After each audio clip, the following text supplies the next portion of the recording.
चलो क्वेश्चन करते हैं।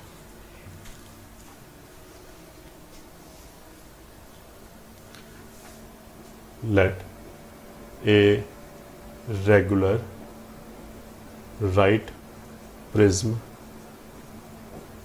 with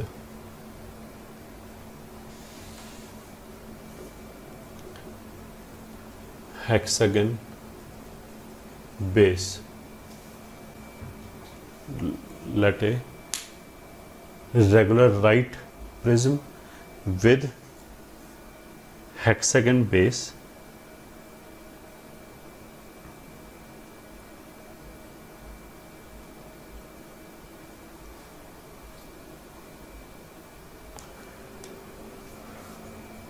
of volume 36 centimeter cube is to be formed,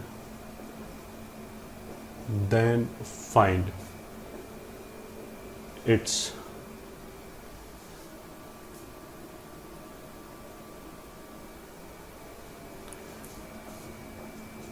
least total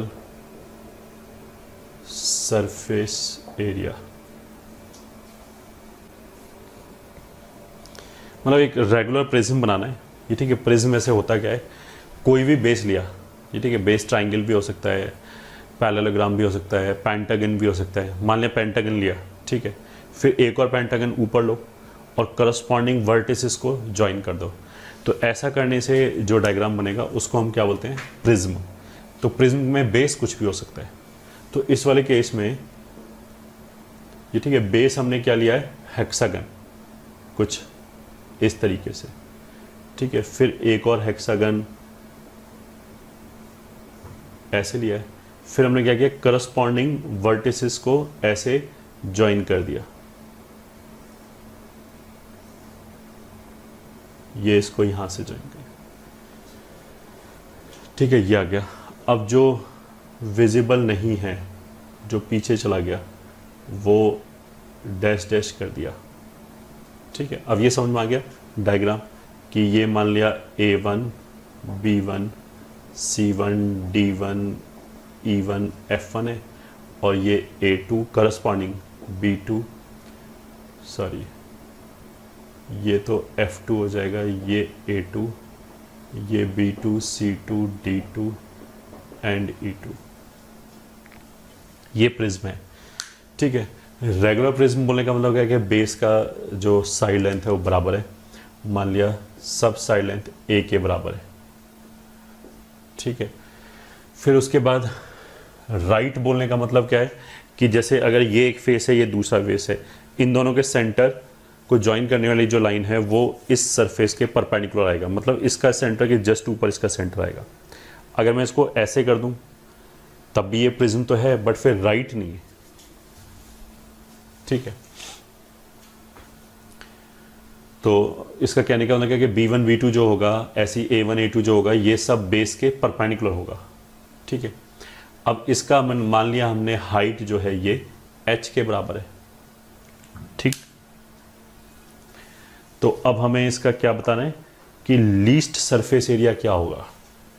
अब कुछ ना कुछ तो लीस्ट, अगर हमें केवल ऐसे ही बोल के छोड़ दिया है कि लीस्ट सरफेस एरिया क्या होगा, फिर तो हम क्या इसको कोलैप्स करके 0 पे कर देंगे। तो जितना छोटा करना चाहें कर सकते हैं, बट उसने कंस्ट्रेंट क्या डाला है कि जो हमें वॉल्यूम है वो हमें 36 सेंटीमीटर क्यूब चाहिए, ठीक है। तो अगर बिल्कुल 0 पे कोलैप्स करेंगे तो वॉल्यूम 36 नहीं आएगा, तो इसलिए वॉल्यूम तो हमें 36 रखना है, उसके बाद हमें लीस्ट चाहिए, ठीक है, पहली बात। दूसरी बात, इस क्वेश्चन के हिसाब से हमें दो वेरिएबल दिखाई दे रहे हैं, एक A दिखाई दे रहा है, ठीक है, और एक H दिखाई दे रहा है। बट अगर इसका वॉल्यूम फिक्स्ड है तो A और H में एक रिलेशन, वॉल्यूम वाला जब रिलेशन लिखेंगे तो A और H में एक कनेक्टेड रिलेशन आ जाएगा, ठीक है। उसका मतलब क्या है कि दिखने में दो हैं, बट इंडिपेंडेंट इनमें से एक ही को ले सकते हैं, इंडिपेंडेंटली एक ही को वेरी करा सकते हैं, दूसरा अपने आप फिक्स हो जाएगा वॉल्यूम को फिक्स करने के लिए, ठीक है। फिर हम सरफेस एरिया लिख लेंगे आगे। तो सबसे पहले तो जो वॉल्यूम होगा उसको याद रखने का तरीका ये है कि देखो ये जो प्रिज्म है, कोई भी बेस हो, किसी भी तरीका है, इसको हम बहुत क्रूडली विजुलाइज कर सकते हैं। ये तो सिलेंडर टाइप है, सही है। कोई भी एरिया हो, कोई भी सॉरी बेस हो, नीचे क्वाड्रिलेटरल आ जाए या फिर हेक्सागन आ जाए, पेंटागन आ जाए, वी कैन अज्यूम कि it is very crude cylinder. Cylinder का वॉल्यूम होता है पाई आर स्क्वायर एच। तो पाई आर स्क्वायर, उसमें तो बेस सर्कल होता है, पाई आर स्क्वायर हो गया सर्कल का एरिया, एच हो गया हाइट। तो हमारे लिए वॉल्यूम का फॉर्मूला क्या बनेगा याद रखने के लिए, प्रिज्म का volume will be base area into height. ये हो गया हमारे लिए, ठीक है। तो वॉल्यूम कितना दे रखा है 36 is equals to base area कैसे होगा। देखो अगर हमने सेंटर से ज्वाइन किया, ये ठीक है, जो भी बेस का सेंटर है मान लिया O, तो अगर ये A है, ये वाला एंगल कितना हो जाएगा 2π/6, ठीक है, क्योंकि 6 साइड्स हैं, तो ये एंगल कितना हो जाएगा 2π/6 मतलब 60 डिग्री, ठीक है। सिमेट्री से ये दोनों बराबर होना चाहिए, तो आइसोसेलेस एंड 60 डिग्री मतलब इक्विलेटरल हो गया, तो ये भी A होना चाहिए, ये भी A होना चाहिए। तो इस ट्राइंगल का एरिया अगर साइड लेंथ A है तो वो हो जाएगा √3/4A²। बट ऐसे तो फिर 6 ट्राइंगल बन जाएंगे, ठीक है, तो इंटू 6, तो टोटल बेस एरिया ये हो जाएगा 6 √3/4A² into height is h। तो ये एक रिलेशन हो गया जो A और H को कनेक्ट कर रहा है, ठीक है। तो 6 से ये 6 हो जाएगा, कितना हो जाएगा, फिर √3 से और ये हो जाएगा 2√3, तो A² H की वैल्यू हो गई 8√3। एक रिलेशन ये आ गया, ठीक है। अब total surface area is written as, ठीक है, बेस का एरिया तो ये लिखा ही है, ठीक है, इसको डबल कर देंगे क्योंकि एक नीचे होगा एक ऊपर होगा, तो टोटल सरफेस एरिया के लिए क्या लिखेंगे 26 √3/4A², ये ठीक है, इनटू साइड का एरिया। तो ये A, ये तो रेक्टेंगल होगा क्योंकि ये परपेंडिकुलर बोला था अभी हमने, तो ये A हो गया और ये H हो गया, तो A इंटू H, और ऐसे कितने 6, तो 6AH हो गया, ठीक है। तो अब हम इसको ऐसे कर सकते हैं, then its surface least total surface area चाहिए, ठीक है, इसका लीस्ट वैल्यू चाहिए, तो मान लिया S है, दिस इज इक्वल्स टू कितना हो जाएगा 3√3A² प्लस 6AH। तो हम क्या करें, यहाँ से AH उठा के रख दें इसमें, तो दिस इज 3√3A², ये ठीक है, प्लस 6AH को यहाँ से रख सकते हैं 8√3/A। तो ऐसा करने से ये सिंगल वेरिएबल A के अंदर आ गया, ठीक है। तो हमने इसको बोल दिया surface area as a function of A। अब ये फंक्शन हो गया, ठीक है, जो भी उसने लैंग्वेज लिखा था उसको हमने मैथमेटिकली कन्वर्ट कर लिया इसमें, इसका हमें मैक्सिमम मिनिमम वैल्यू चाहिए, ठीक है। तो कैसे निकाल सकते हैं, डिफ्रेंशिएट कर लिया। A का वैल्यू क्या है, बीच में मतलब जो बेस पे साइड लेंथ है उसका वैल्यू क्या, कहाँ से कहाँ तक जा सकता है। तो थियोरेटिकली A का वैल्यू हम 0 की तरफ भी ले जा सकते हैं, बेस को बिल्कुल 0 की तरफ कोलैप्स कर दें, और इन्फाइनाइट की तरफ भी ले जा सकते हैं। उसका मतलब क्या है कि इस पर्टिकुलर सिचुएशन में A 0 से इन्फिनिटी तक ले जा सकते हैं, ठीक है। अब देखो यहीं से हम क्या चीज़ और प्रिडिक्ट कर सकते हैं, जो A का अलाउड वैल्यू है 0 से इन्फिनिटी तक, उसमें A को अगर हम ले जाएं 0 की तरफ, तब तो क्या होगा, ये 0 को जाएगा और ये कहाँ जाएगा, इन्फाइनाइट को। तो अगर हम A को 0 की तरफ ले जाएं तो जो टोटल सरफेस एरिया है वो इन्फाइनाइट को जाएगा, ठीक है। A को अगर इन्फाइनाइट की तरफ ले जाएं तो क्या होगा, ये 0 को जाएगा, ये इन्फिनिटी को जाएगा, तो भी वैल्यू इन्फिनिटी को। तो जो A के पास दो वैल्यूज़ है 0 से लेके इन्फिनिटी तक, तो 0 की तरफ जाने पे भी वैल्यू इन्फिनिटी को जाएगा, इन्फिनिटी की तरफ जाने पे भी वैल्यू इन्फिनिटी को जाएगा। तो इन दोनों इन्फिनिटी के बीच में, ठीक है, अगर ये दोनों तरफ इन्फिनिटी को जा रहा है तो इनके बीच में एक मिनिमम वाला पॉइंट आएगा। तो पक्की बात है कि बीच में एक से ज़्यादा भी आ सकता है, मतलब ग्राफ ऐसे भी कर सकते हैं, पहले नीचे गया फिर ऊपर गया फिर नीचे गया फिर ऊपर गया, तो एक से ज़्यादा भी मिनिमा आ सकता है। बट ये पक्की बात है कि अगर दोनों तरफ ग्राफ इन्फिनिटी को जा रहे हैं और हम बीच में आके देखें तो एक मिनिमा तो आएगा ही आएगा। ठीक है, अब मान लिया डिफ्रेंशिएट करें और वहाँ से ए का वैल्यू निकालें और वो एक ही वैल्यू आए, तो फिर मेरे को उसमें चेक करने की जरूरत नहीं पड़ेगी, वही वैल्यू मिनिमा का वैल्यू होना चाहिए। अब ये सब बोल के हमने डिफ्रेंशिएट किया, S dash A is equals to, इसका डेरिवेटिव कितना हो जाएगा 6√3a, इसका डेरिवेटिव हो जाएगा 48√3/a² बराबर 0। मैक्सिमम मिनिमा के लिए 0 करेंगे, दिस इम्प्लाइज 6√3 हटा दिया यहाँ से, तो यह आ जाएगा a बराबर 8/a² और a बराबर 2 सेंटीमीटर। अब ये तो एक ही पॉइंट आया, a³ बराबर 8 आया, वहाँ से a बराबर 2 आया। अब ये तो एक ही पॉइंट आया, तो यही मिनिमा का पॉइंट होना चाहिए, क्योंकि ये तो हमने पहले ही बोल दिया था कि मिनिमा एक आएगा ही आएगा, यही मिनिमा का पॉइंट होना चाहिए। या तुम इसको यहीं से देख लो, अगर इसको हम डिफ्रेंशिएट करेंगे तो ये 6√3 आ जाएगा, इसको डिफ्रेंशिएट करेंगे तो फिर एक माइनस आएगा, तो माइनस माइनस कितना हो गया प्लस, तो ये भी पॉजिटिव होगा। तो सेकंड डेरिवेटिव जो होगा वो इस वैल्यू पे पॉजिटिव वैल्यू देगा, यहीं से दिख रहा है, विदाउट डिफ्रेंशिएट किए हुए दिख रहा है। तो अगर सेकंड डेरिवेटिव पॉजिटिव है तो उसका मतलब क्या है कि मिनिमा आएगा। ठीक है, तो दिस इम्प्लाइज लोकल मिनिमा। तो S मिनिमम बराबर S इवेल्युएटेड एट 2, तो 2 रख दिया, 3√3 इंटू 4 प्लस 48√3/2। ठीक है, तो यहाँ से कितना हो जाएगा 12, 24, तो यह आ जाएगा 36√3 सेंटीमीटर स्क्वायर, ये आंसर आएगा।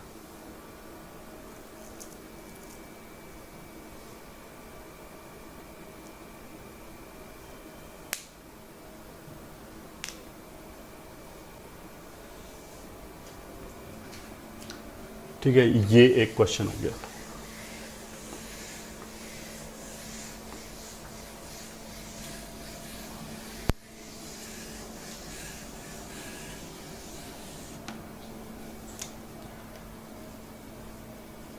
Question 2, find least area of isosceles triangle which circumscribes the circle of radius 2 units। ठीक है,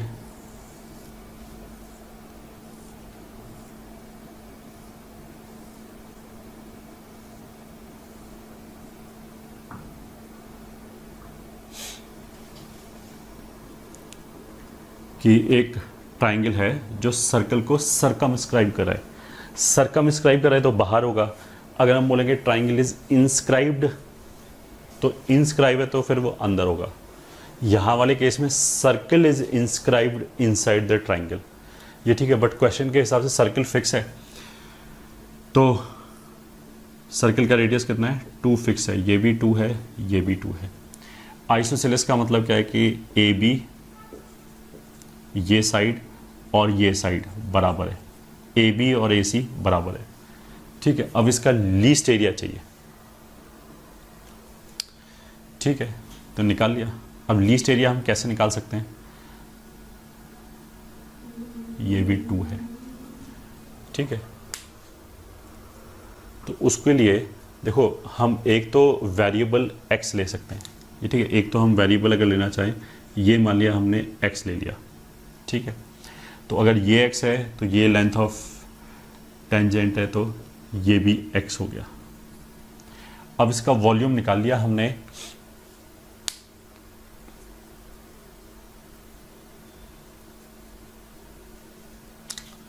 मतलब चलो इसको पहले ज्वाइन कर लिया। अब इसका हम वॉल्यूम कहाँ से आ गया, ट्राइंगल का एरिया निकाल सकते हैं, ठीक है, एक्स के टर्म्स में। अब एक्स के टर्म्स में कैसे निकाल सकते हैं,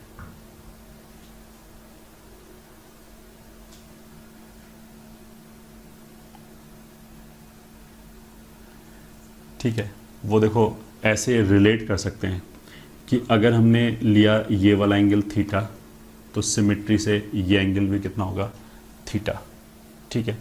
अगर ये 2 थीटा है, ये 90 है, ये 90 है, तो ये कितना हो जाएगा, पाई माइनस 2 थीटा, तो ये एंगल कितना हो जाएगा, 2 थीटा। तो अगर ये 2 है, ठीक है, तो ये वाला जो है इस ट्राइंगल में बेस एंगल 2 हो गया, ये हो जाएगा 2 tan थीटा, ठीक है। या फिर अगर ये बेस है तो यहाँ से लेके यहाँ तक ये कितना हो जाएगा, इस ट्राइंगल में बेस 2 है, बेस एंगल 2 थीटा है, तो ये हो जाएगा 2 sec 2 थीटा। जब थीटा की टर्म्स में सब कुछ निकालें तो एक्स को हटा ही दिया हमने, ये ठीक है, एक्स को हटा ही दिया। अगर ये थीटा है तो इस ट्राइंगल में ये ठीक है, ये हो जाएगा 2 cot थीटा, ये ठीक है, बिल्कुल। तो इसका एरिया कितना हो जाएगा, area is equal to half into base, तो which is 2 into 2 cot theta, इसका ट्वाइस हो जाएगा, इंटू हाइट, ये जो पूरा हाइट है वो हो जाएगा 2 प्लस इतना, तो 2 प्लस 2 sec 2 थीटा। तो देखो इस 2 से तो ये 2 कट गया, ये कैंसिल निकाल लिया, बाहर निकाल लिया, तो area as a function of theta कितना हो जाएगा, 4, इस कॉट को लिख दिया upon tan theta into 1 plus sec 2 theta को लिख दिया 1 upon cos 2 theta. So this is 4 upon tan theta. cos 2 theta को ऐसे लिख सकते हैं 1 plus tan square theta upon 1 minus tan square theta, cos 2 theta वाले फॉर्मूले से। एलसीएम लिया तो 8 अपॉन डिनोमिनेटर में आ जाएगा tan theta into 1 minus tan square theta.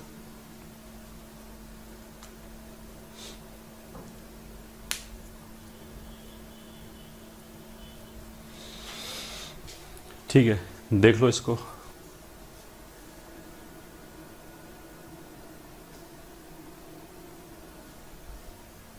इस वाले केस में क्या है कि जो ये ट्राइंगल हमने सरकमस्क्राइब कर रखा है, अगर हम पॉइंट ए को नीचे की तरफ ले जाएं ऐसे, तो अगर नीचे की तरफ जाएगा तो ये ऐसे जाएगा, ठीक है, ये वाली जो साइड है वो ऐसे हो जाएगा, ठीक है। थीटा जो है वो रिड्यूस होता चला जाएगा, जब इस सी बिल्कुल इन्फिनिटी तक पहुंच जाएगा तब ए पॉइंट यहाँ आ जाएगा, ठीक है। अगर सी बिल्कुल इन्फिनिटी तक पहुंचेगा तो ये वाला एंगल 2 थीटा 0 की तरफ जाएगा। तो बिल्कुल इन्फिनिटी तक जाने पे क्या होगा, अगर सी इन्फिनिटी तक जा रहा है तो थीटा 0 की तरफ जाएगा, ठीक है। अब अगर हम सी को इधर मूव करें तो ये जो टेंजेंट है वो तो हमेशा ऐसी रहनी चाहिए।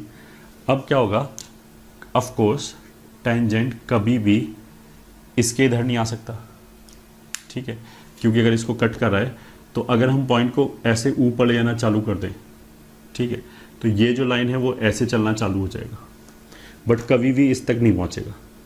ये एंगल कितना है 90, तो ये जो 2 थीटा है वो 90 की तरफ जा रहा है। तो बेसिकली सी इस पॉइंट से लेके इन्फिनिटी तक जा सकता है। अगर सी इस पॉइंट की तरफ जा रहा है, ये कौन सा पॉइंट है जहाँ पे हमने वर्टिकल टेंजेंट सर्कल को खींचा है, ठीक है, वो जहाँ पे कट कर रहा है। अगर इसकी तरफ जा रहा है तो 2 थीटा 90 को जाएगा, मतलब थीटा 45 को जाएगा, और अगर ये इन्फिनिटी तक जा रहा है तो थीटा 0 को जाएगा। उसका मतलब क्या है कि जो हमने एरिया का एक्सप्रेशन लिखा है 8 upon tan theta and 1 minus tan square theta, ये ठीक है। इसमें थीटा का अलाउड रेंज क्या है, 0 से लेके π/4 तक।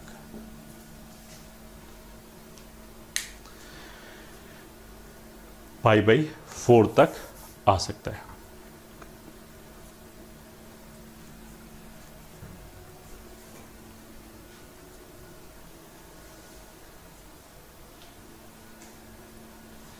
ठीक है, अब इसका तुम ऐसे ही देख सकते हो यहीं से कि अगर 0 से π/4 के बीच में है तो tan थीटा 0 से 1 के बीच में है। तो देखो इसको एक तो हम ऐसे कर सकते हैं कि सब कुछ तो यहीं लिखा है, सब कुछ tan थीटा के टर्म्स में लिखा है, तो इसी को बाहर निकाल लें। एक तो ये हो गया कि a थीटा की मिनिमम वैल्यू निकालने के लिए इसकी मैक्सिमम वैल्यू निकालनी पड़ेगी। ठीक है, तो हमने tan थीटा की जगह रखा मान लिया x, तो ये हो गया 1 - x² और इसको एक नया फंक्शन बोल दिया gx। अगर थीटा 0 से 45 तक जा रहा है तो tan थीटा 0 से 1 तक जाएगा, तो हमने बोल दिया कि x कहाँ से कहाँ तक जा सकता है, 0 से लेके 1 तक। तो मतलब x - x³ x 0 से 1 तक जा रहा है। इसका हमें मैक्सिमम वैल्यू चाहिए, तब a थीटा का मिनिमम वैल्यू आ जाएगा। अच्छा, ये भी एक पॉलिनोमियल है, इसके अगर हम ग्राफ बनाना चाहें इसका, तो ग्राफ कैसे आएगा,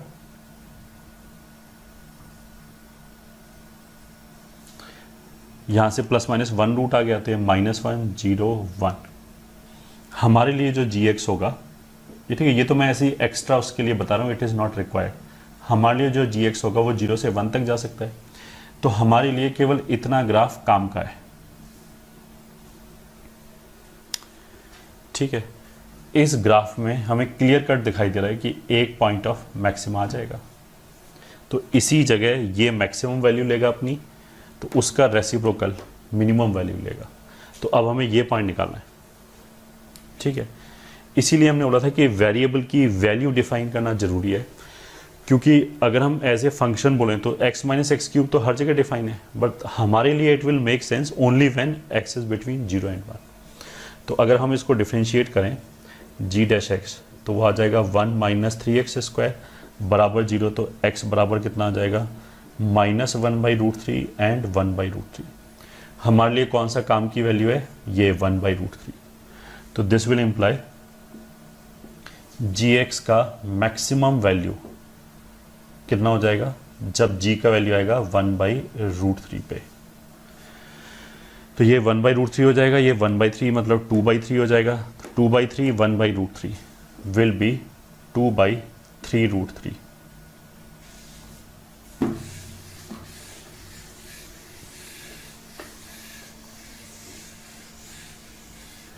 ठीक है, और 2/3√3 पे a थीटा का minimum value is equals to 8/tan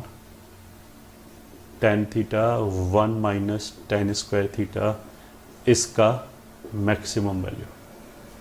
इसका मैक्सिमम वैल्यू ये है, तो ये आ जाएगा 8/2/3√3। तो यहाँ से तो ये 4 आ गया, which is equals to 12√3 unit square. ठीक है, 2 यूनिट बोला था, रेडियस वहीं से चालू है, तो 12√3 यूनिट स्क्वायर इतना मिनिमम एरिया आएगा।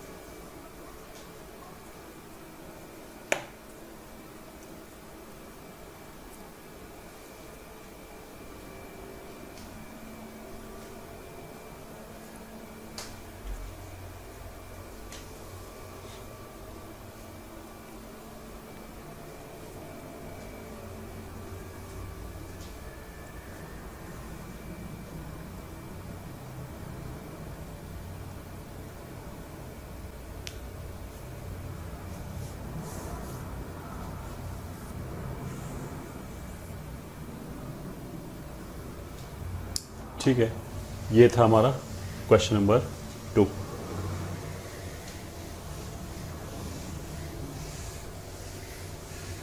आगे चलते हैं।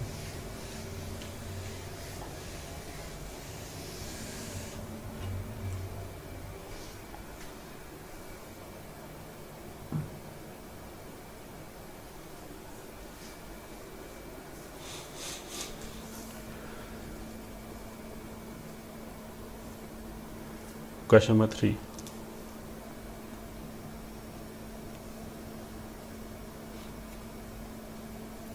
let a water tank is to be dug on a level field, ये ठीक है, it must have volume as V meter cube. Now, if the tank is to have a square base and the land price are alpha rupees per meter square,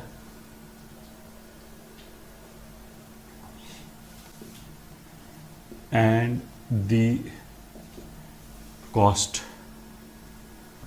ये ठीक है, मतलब दो तरह की कॉस्ट इन्वॉल्व है. हमें जैसे वाटर टैंक बनाना है ज़मीन में, तो उसके लिए हमने कोई ज़मीन खरीदना है मान लिया, ठीक है. तो दो तरह की कॉस्ट इन्वॉल्व है. पहली बात तो जो बनाएंगे उसके लिए लैंड चाहिए होगा हमें, ठीक है. उसके बाद लैंड की अपनी कॉस्ट होगी, तो जितना कम एरिया हम खरीदेंगे उतना ही कम कॉस्ट आएगा, ठीक है. बट वॉल्यूम तो हमें फिक्स चाहिए, V मीटर क्यूब. इतना वॉल्यूम का तो बनाना ही बनाना है. तो एक तो हम ये कर सकते हैं, बहुत छोटा सा पैच ले लिया और उस पर खोदते ही चले गए, बिल्कुल ये ठीक है, 1 किलोमीटर नीचे तक चले गए, तो वॉल्यूम खूब मिल जाएगा हमें.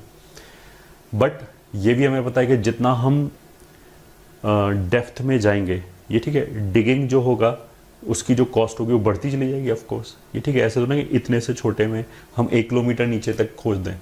1 किलोमीटर नीचे तक जाने के लिए फिर हमें इक्विपमेंट उस टाइप के चाहिए होगा कि जो नीचे से मिट्टी निकाल सके. तो डिगिंग कॉस्ट जो है वो ऑफ कोर्स, अगर मैं बोलूँ कि बस केवल 1 मीटर ही खोदना है, ठीक है, 1 ही metre you are suppose to dig out, या फिर हम बोलेंगे 10 मीटर डिग करना है, तो दोनों का बहुत ज़्यादा डिफरेंस आ जाएगा कॉस्ट में. तो दूसरा कॉस्ट इसी बात का हो गया, ठीक है. So and the cost of digging is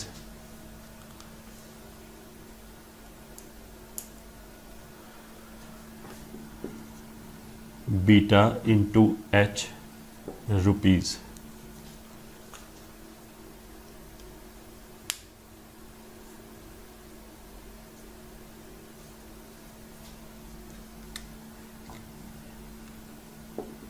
Is beta into H rupees, ये ठीक है, where H is the depth.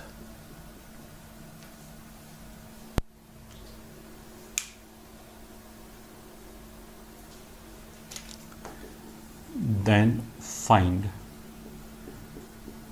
optimum dimension of the tank. ठीक है. तो बेसिकली जो टैंक होगा वो होगा तो एक क्यूबॉइड वाली फॉर्म में, जिसमें बेस जो है वो स्क्वायर है. तो ऐसे मान लिया कि ये टैंक है, हाइट या डेप्थ बोल लो, अगर ज़मीन के नीचे तो H हो गया, और जो साइड लेंथ है वो मान लिया A हो गया, ठीक है. ऑप्टिमम डायमेंशन का मतलब क्या है कि ऑफ कोर्स खर्चा मिनिमम आना चाहिए, तो मेरे को कॉस्ट को मिनिमाइज करना है, ठीक है. तो सबसे पहली बात तो जो वॉल्यूम है वो हो जाएगा A स्क्वायर इंटू H, वो हमारा फिक्स है कि V है. पहली बात तो ये फिक्स हो गया. अब कॉस्ट क्या होगा? कॉस्ट का देखो ये भी जरूरी है, जैसे यहाँ पे कॉस्ट अल्फा रुपीस पर मीटर स्क्वायर लिखा है, तो जिस कॉस्ट को हम मिनिमाइज करेंगे उसका डायमेंशन तो रुपीज़ में आना चाहिए, ये ठीक है. पर मीटर स्क्वायर क्या रेट है उसका, उससे कोई फर्क नहीं पड़ता. अल्टीमेटली जो हमारा टोटल कॉस्ट है वो मिनिमम होना चाहिए, ठीक है. तो this can also give you the hint कि मल्टीप्लिकेशन किस चीज़ का किस में होना चाहिए, इस तरह की चीज़. तो जैसे लैंड का जो प्राइस है वो अल्फा रुपीज़ पर मीटर स्क्वायर है. अगर मेरे को जिस क्वांटिटी को मिनिमाइज करना है उसका डायमेंशन रुपीज़ में है तो इस चीज़ को मीटर स्क्वायर से मल्टीप्लाई करना पड़ेगा, ऑब्वियसली एरिया से मल्टीप्लाई करना पड़ेगा। तो एरिया इज ए स्क्वायर, तो ए स्क्वायर इंटू एल्फा, ये तो हो गया, खरीदना पड़ेगा ये, ठीक है। प्लस जो डिगिंग कॉस्ट है वो फिक्स है, बीटा इंटू हाइट एच, ये है, ठीक है। तो ए स्क्वायर को यहां से, मतलब दिखने में तो दो वेरिएबल है एच और ए, बट ए और एच के बीच में एक रिलेशन भी है, तो यहां से हमने क्या किया, ए स्क्वायर को यहां सब्सटीट्यूट कर दिया, तो यह आ जाएगा V alpha upon H plus beta H, यह आ गया cost as a function of H.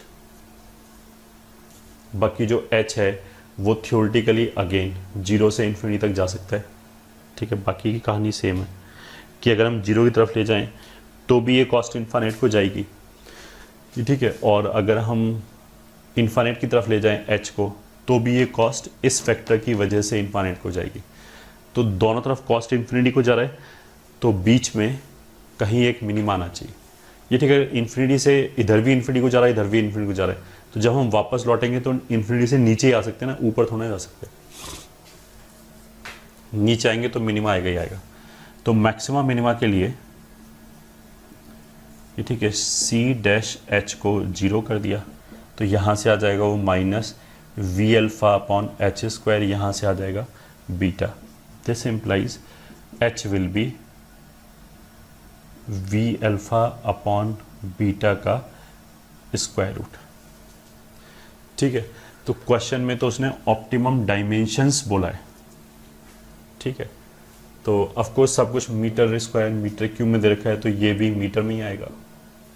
तो हाइट तो ये होनी चाहिए और यहाँ से ए स्क्वायर आ जाएगा, तो ए कितना होना चाहिए, वी बाई एच का स्क्वायर रूट, तो which is equal to V by H, तो root V upon H, root we alpha upon beta.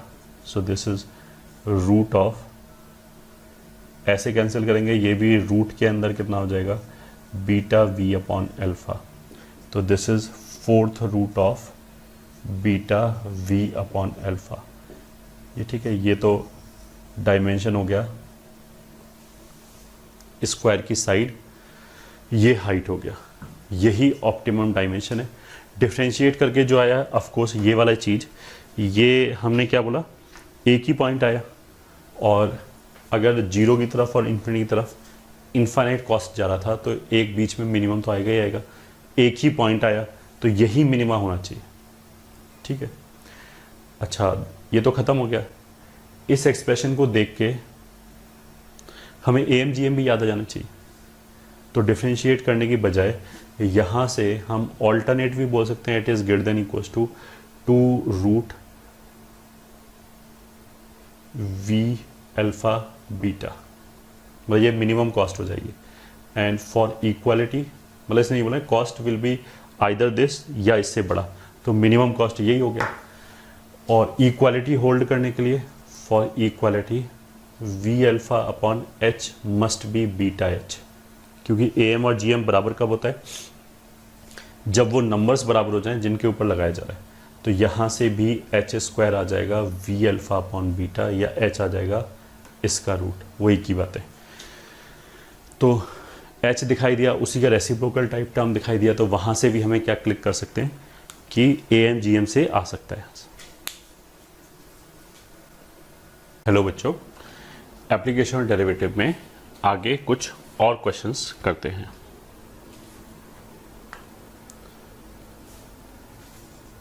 Question,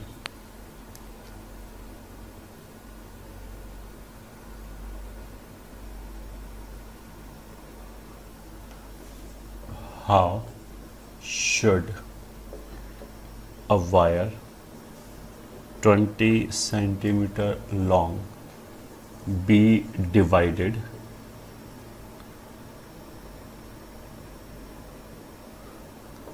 into 2 parts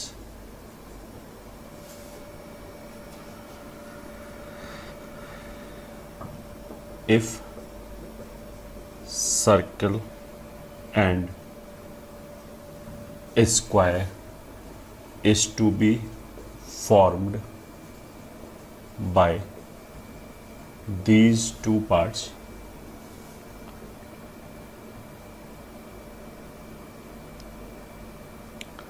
such that sum of areas of these two parts is minimum. ठीक है, both need not to be formed if need be. ठीक है, ये question हो गया। तो इसमें क्या है कि एक वायर है 20 सेंटीमीटर्स लॉन्ग, ये ठीक है सोल्यूशन। ये मान लिया एक वायर है जिसका लेंथ 20 सेंटीमीटर है, इसको मान लिया हमने दो पार्ट में ब्रेक कर लिया, एक का लेंथ x हो गया, दूसरे का लेंथ कितना हो जाएगा 20 माइनस एक्स, क्योंकि टोटल लेंथ जो है वो x बता रखा है, तो एक का x हो गया, एक का 20 माइनस एक्स हो गया। अब मान लिया x वाले से तो हमने एक या 20 माइनस एक्स वाले से तो स्क्वायर बना लिया, तो इसका साइड तो आ जाएगा 20 माइनस एक्स बाई 4, क्योंकि ये टोटल लेंथ 20 माइनस एक्स होना चाहिए। और x वाले से मान लिया हमने एक सर्कल बना लिया, तो अगर सर्कल की रेडियस r है तो 2 पाई r x के बराबर होना चाहिए, तो r बराबर x अपॉन 2 पाई होना चाहिए। तो क्वेश्चन में क्या मिनिमाइज करने के लिए बोला है, सम ऑफ एरियाज। तो मान लिया इसका एरिया A1 है, इसका एरिया A2 है, तो A1 प्लस A2 मान लिया वो A है, ये हो जाएगा पाई r स्क्वायर, ये हो जाएगा अगर इस साइड लेंथ A है तो A स्क्वायर। तो कैपिटल A बराबर पाई r स्क्वायर मतलब x square upon 4 pi square plus A square मतलब इसका square which is 20 minus x upon 4 का whole square. So this is equals to 1 pi cancel हो गया, 1 upon 4 pi into x square plus ये लिखा है 5 minus x by 4 का whole square, तो this will be 25 minus x square by 16 minus twice of this, ये ऐसे हो गया, which is equals to x square को अगर कॉमन लिया 1 upon 16 plus 1 upon 4 pi minus 5 by 2x plus 25, ये हो गया। ठीक है, तो फिर यहां से अब ये this you can C is parabola upward. ठीक है, पैराबोला अपवर्ड है तो वर्टेक्स पे मिनिमम वैल्यू आएगी। अच्छा, x जो है उसकी हमें रेंज पता है कहाँ से कहाँ तक जा सकता है, 0 से लेके 20 तक। उसने ये भी बोला है कि ऐसा ज़रूरी नहीं कि हम दोनों ही बनाएं, अगर मान लिया मिनिमम एरिया वाली जो सिचुएशन है वो केवल स्क्वायर बनाने से मिल रही है तो केवल स्क्वायर बना लिया, या केवल सर्कल बनाने से मिल रहा है तो केवल सर्कल बना लिया। तो इसलिए यहाँ पे हमने क्लोज लगाया कि 0 और 20 भी चलेगा। अब मेरे को ये देखना है कि 0 से 20 है, उसके बीच में ये वर्टेक्स आता है नहीं आता है। वर्टेक्स कहाँ पे आएगा, माइनस बी अपॉन 2a पे। ठीक है, तो x will be minus b minus 5/2 upon twice of a। ये ठीक है, 1 अपॉन 16 प्लस 1 अपॉन 4 पाई, कितना हो जाएगा ये, पाई प्लस 4 अपॉन 16 पाई। तो हो गया पाई प्लस 4 अपॉन 16 पाई। तो ये माइनस माइनस प्लस हो गया, 2 2 4, इससे कैंसिल हो गए, 420 पाई अपॉन पाई प्लस 4 ऐसे आएगा। ठीक है, पाई इज 3.14, तो नीचे 7 पॉइंट समथिंग हो गया, तो दिस इज लगभग 20 इंटू 3.14 अपॉन 7 पॉइंट समथिंग। तो डेफिनेटली ये जो रेशो आया है 3/7, 20 को 3/7 से मल्टीप्लाई किया है, तो ये 0 और 20 के बीच में लाई करेगा, तो यही मिनिमम वैल्यू आ जाएगा। उसका मतलब क्या है कि फॉर मिनिमम एरिया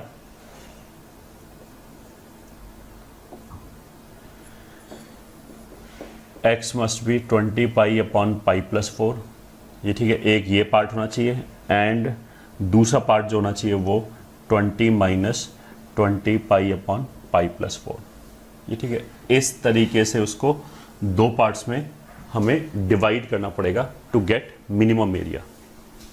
अच्छा, अगर मैक्सिमम एरिया है, अगर मैक्सिमम एरिया है तो फिर यू शुड अप्रिशिएट कि इधर या इधर इन दोनों में से एक जगह मैक्सिमम वैल्यू आएगी, क्योंकि हमने क्लोज लगा रखा है। अगर इसी क्वेश्चन में मैक्सिमम एरिया बोला जाता तो आंसर या तो 0 पे आएगा या 20 पे आएगा। ठीक है, 0 पे आएगा या 20 पे आएगा, ये कैसे निकाल सकते हैं? इसमें एक बार 0 रख लिया, एक बार 20 रख लिया, देख लिया कौन सा वैल्यू बड़ा है, वो मैक्सिमम वाले केस में आया था। अगर उसने क्वेश्चन में ये बोला होता कि मैक्सिमम एरिया क्या है,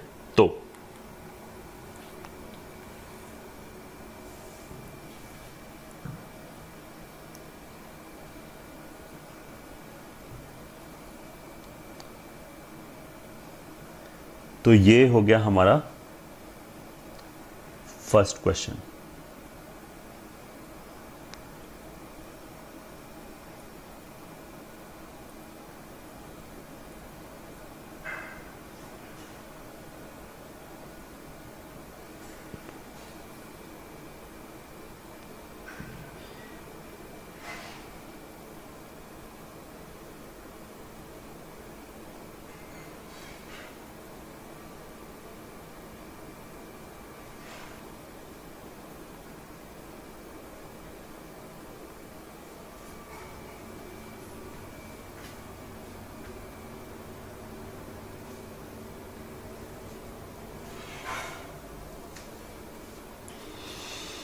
हाँ चलो भाई, फिर अगले क्वेश्चन पे चलते हैं। Question which says find the dimension of the rectangle of perimeter, find the dimension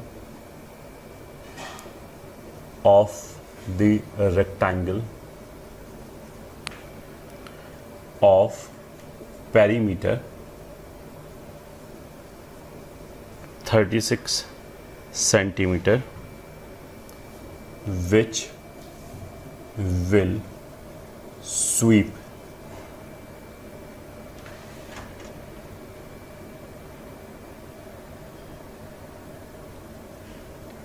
the maximum possible volume if revolved about one of the sides। ठीक है, ये क्वेश्चन 2 हो गया। क्वेश्चन 3 भी लिख ही लेते हैं। Find the volume of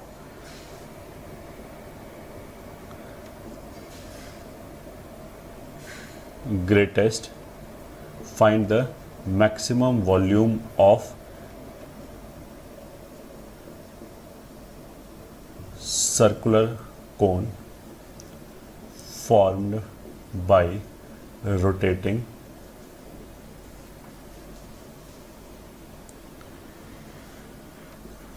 a right angled triangle of hypotenuse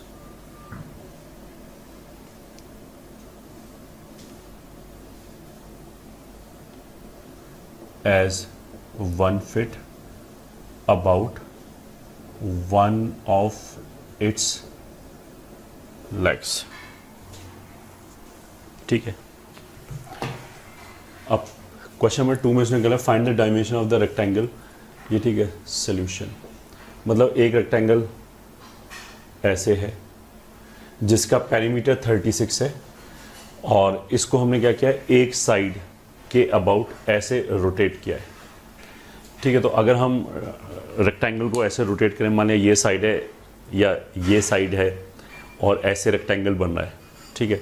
इसको अगर हम ऐसे रोटेट करें तो ऊपर से देखेंगे तो हमें क्या दिखाई देगा, एक राइट सर्कुलर सिलेंडर दिखाई देगा और उसके लिए ये हाइट का काम करेगा, ये रेडियस का काम करेगा। दिस यू कैन सी कि अगर इसको हम रोटेट करेंगे तो ऐसे करके ये एक सर्कल में घूम के आएगा, ठीक है, ऊपर से नीचे तक, तो एक रेक्टेंगल बन जाएगा, सॉरी एक राइट सर्कुलर सिलेंडर बन जाएगा।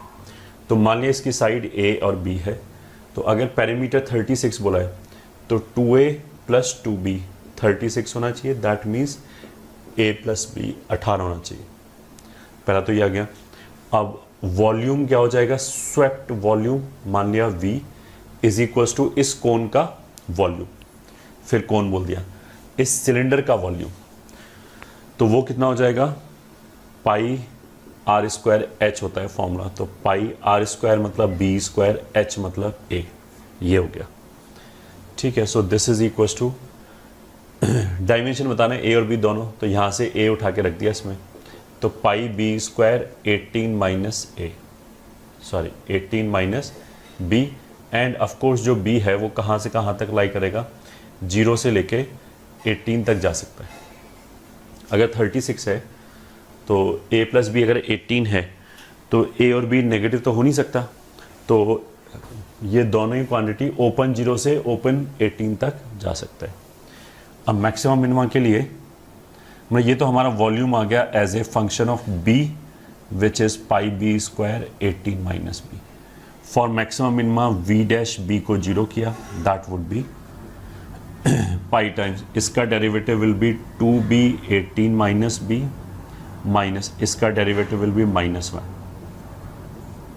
यह आ जाएगा, is equals to 0, that will give you b = 0, और ये ठीक है, यहाँ से b = 0 आ गया, या फिर आ जाएगा 36 - 3b = 0 और b = 12।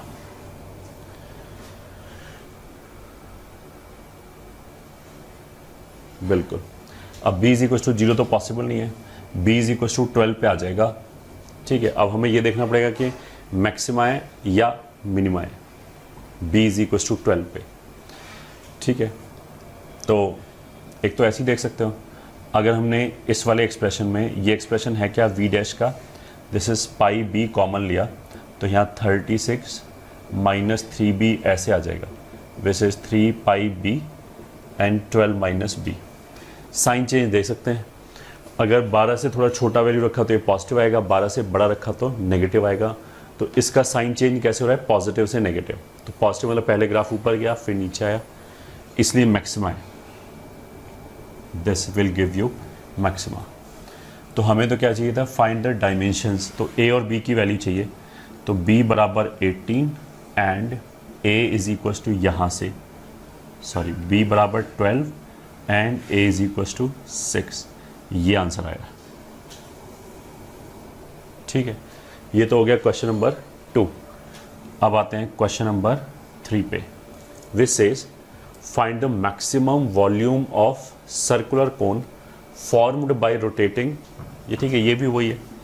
इस बार बस हमने क्या किया दिया कि ट्राइंगल ले लिया राइट और इसको इसके अबाउट ऐसे रोटेट कर दिया, ठीक है। तो that you can see again, base ये जाएगा और एक कोन बन जाएगा, ठीक है। क्या चीज़ फिक्स्ड है कि ये 1 फीट है, फिर मान लिया ये a है और b है, इस बार a और b में रिलेशन कितना आ जाएगा, a² + b² = 1, और इस कोन का वॉल्यूम मैक्सिमम चाहिए, तो volume as a function of a लिख लिया, वो तो एक ही बात है। तो कितना होता है, 1/3 πr² h, ठीक है, विच इज इक्वल टू 1/3 πr² मतलब रेडियस का काम ये b² करेगा, b करेगा मतलब, और h will be a, b² 1 - a² यहाँ रख दिया, तो volume as a function of a आ गया π/3 a 1 - a², ठीक है। मैक्सिमम मिनिमा के लिए v' को 0 कर दिया, तो यहाँ से आ जाएगा 1 - a² - 2a² = 0, और a is equals to 1/√3 and again you can see कि यहाँ से मतलब प्लस माइनस 1/√3 आएगा, बट ऑफ कोर्स लेंथ की बात करें तो नेगेटिव तो कुछ होगा नहीं, ठीक है। एंड यू कैन सी कि देखो अगर हम a square plus b square 1 है, ठीक है, तो a की वैल्यू अगर हम इसको बिल्कुल नीचे की तरफ ले जाते चले जाएं तो b 1 की तरफ जाएगा, a 0 की तरफ जाएगा। तो इन दोनों में से a का एक्सेप्टेबल वैल्यूज़ क्या है 0 से लेके 1 तक। अगर हम 0 की तरफ ले जाएं तो भी वॉल्यूम 0 जाएगा। अगर हम a को 1 की तरफ ले जाएं, मतलब 1 से बड़ा तो हो ही नहीं सकता ना, वरना तो a square plus b square 1 कैसे होगा। तो a और b दोनों का रेंज कितना है 0 से लेके 1 तक। अगर हम 0 की तरफ ले जाएं तो इसकी वजह से वॉल्यूम 0 को जाएगा, 1 की तरफ ले जाएं तो इसकी वजह से वॉल्यूम 1 को जाएगा। तो दोनों तरफ 0 को जाएगा। तो भले ही a को 0 की तरफ ले जाओ, भले ही 1 की तरफ ले जाओ, वॉल्यूम 0 को ही जा रहा है। अब 2 पॉइंट पे वॉल्यूम अगर 0 है तो नीचे तो जा नहीं सकता, नीचे तो वॉल्यूम नेगेटिव हो जाएगा, ठीक है। अगर हम मतलब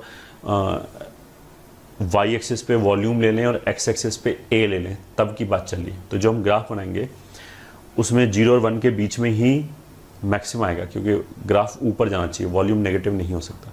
तो जो भी हमें पॉइंट मिला है, कहने का मतलब क्या है कि वो मैक्सिमा का ही होगा। If this much I can visualize, तो फिर मेरे को चेक करने की ज़रूरत नहीं पड़ेगी मैक्सिमा या minima. Otherwise it is very easy कि वी डैश ए जो है वो यही आएगा एक्सप्रेशन, ये ठीक है। साथ में एक π/3 वगैरह और लिखा होगा। इसका साइन तो नेगेटिव से पॉजिटिव चेंज हो रहा है, ठीक है। तो हमें तो a का वैल्यू नहीं, वॉल्यूम निकालना था मैक्सिमम। तो a बराबर 1/√3 यहाँ रख दिया, तो आ जाएगा π/3, ये ठीक है, 1/√3 और 1/√3 का स्क्वायर 1/3, ये हो जाएगा 2/3। तो मैक्सिमम वॉल्यूम कितना हो जाएगा, will be 2π/9√3 feet cubic feets, क्योंकि फीट में ही डायमेंशन ले रखा है हमने।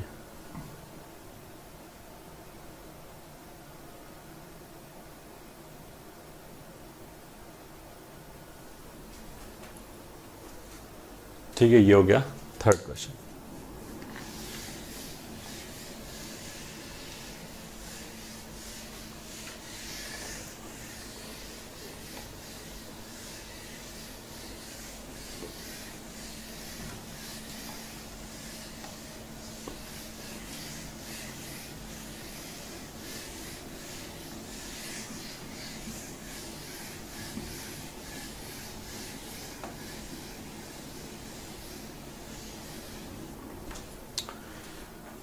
चलो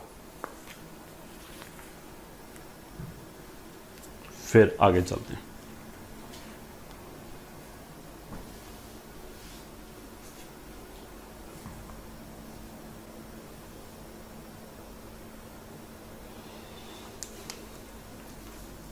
question, a window is in the form of a rectangle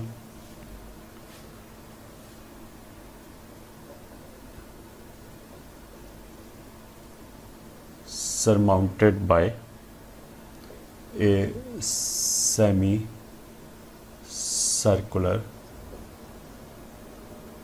opening. The total perimeter of the window is 10 centimeter. Find the dimension of rectangular part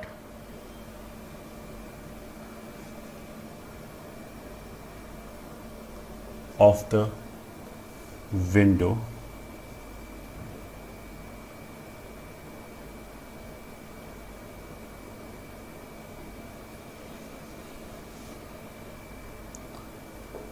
in order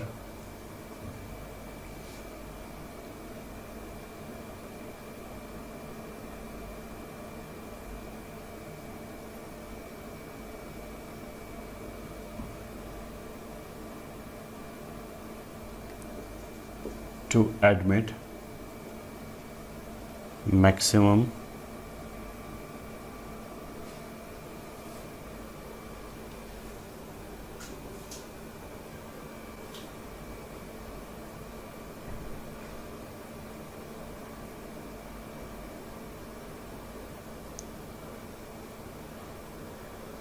find the dimension of rectangular part of the window in order to admit maximum possible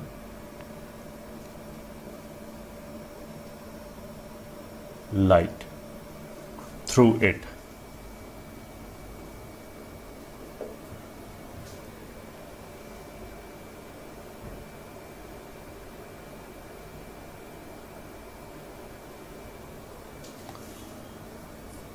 Question 4, 5.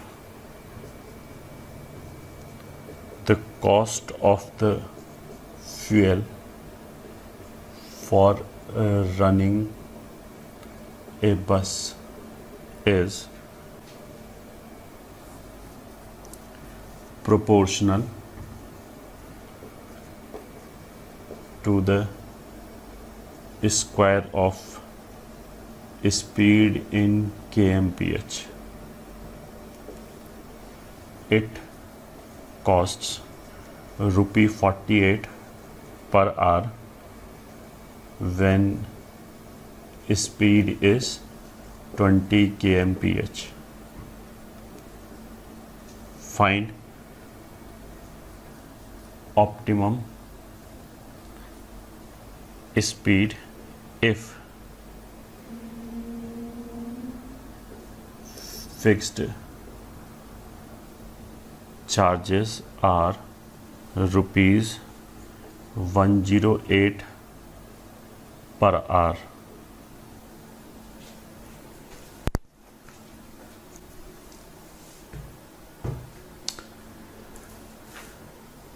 ठीक है, fourth question देखते हैं.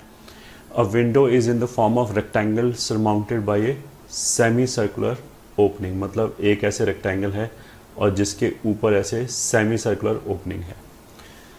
ठीक है. The total parameter of the window is 10. तो मान लिया ये ए है, ये बी है. ठीक है, तो इसकी रेडियस ये a/2 हो जाएगी, हाफ. तो टोटल पैरामीटर कितनी आ जाएगी? This plus this plus this plus this. तो विंडो तो यही है, इसकी पैरामीटर कितनी आ जाएगी total? 2b plus a plus pi r. पूरा सर्कल होता तो सरकमफ्रेंस 2πr होता है. सेमी सर्कल है तो हाफ हो गया. This is given as 10 centimetre. ठीक है. Find the dimension of rectangular part. ये ठीक है, ए और बी चाहिए बेसिकली, सच दैट केस में से लाइट मैक्सिमम आए. और लाइट मैक्सिमम कब आएगा? अगर इसका एरिया मैक्सिमम होगा तो मैक्सिमम लाइट आएगा. तो इफेक्टिवली हमें एरिया को मैक्सिमाइज करना है.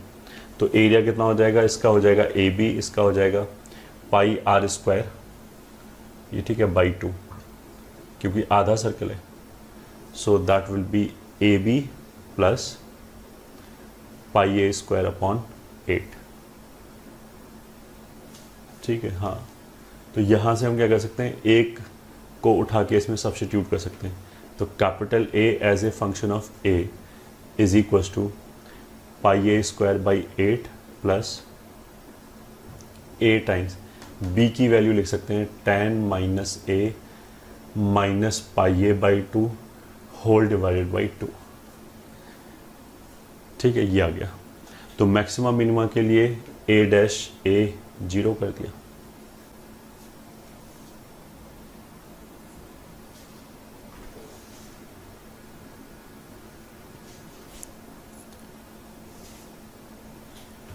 ठीक है, ए डैश ए 0 कर दिया तो कितना आ जाएगा यहाँ से?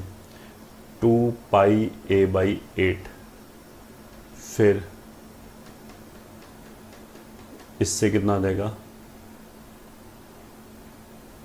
चलो इसी को डिफ्रेंशिएट कर लिया. Half 10 minus a minus pi a by 2 plus A by 2, इसका डेरिवेटिव हो जाएगा -1 minus pi by 2. This should be 0.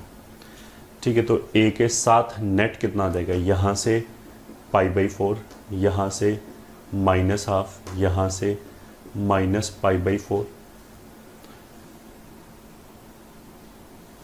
हाँ यहाँ से -1 माइनस π/2, ठीक है। और विदाउट ए के क्या बच गया, ये तो सब ए का हो गया, विदाउट ए के बच गया +5 बराबर 0। तो π/4 कैंसिल, ए के साथ आ गया 3/2 प्लस π/2 इज इक्वस टू 5। तो ए इज इक्वस टू आ गया 10/π+3, ठीक है।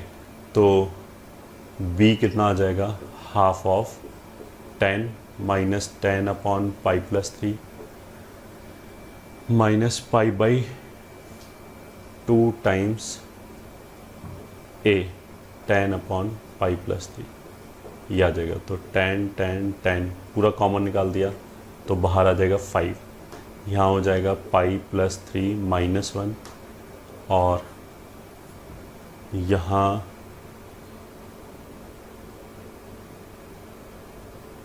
-2 2π+6,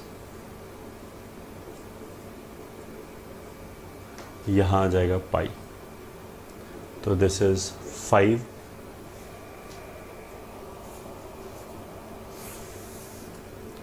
π+4/2 π+3, ठीक है।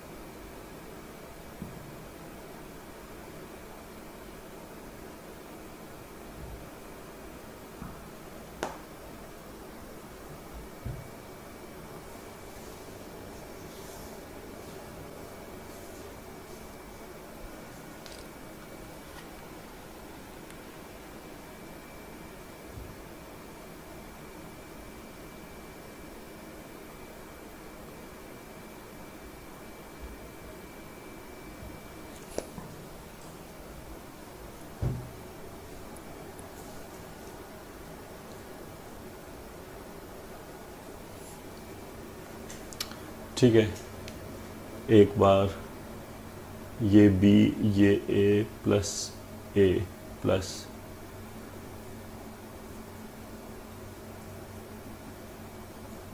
इज इक्वल्स टू 10, ठीक है। तो ए बी इसका एरिया प्लस πr²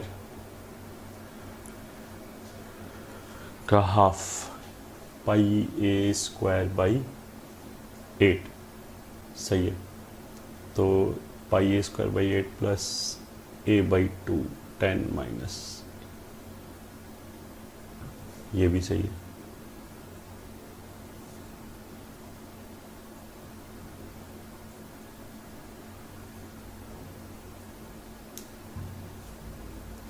तो a डैश कितना हो जाएगा 2πa/8 plus half 10 minus a minus πa/2 plus a/2 -1 minus π/2 बराबर 0, ये भी सही है बिल्कुल। अब इसमें से a एक साथ किया तो π/4 माइनस हाफ माइनस π/4, सही है। ओके, ये गलती हो गई, यहाँ by2 होना चाहिए था, यहाँ by4 होना चाहिए था।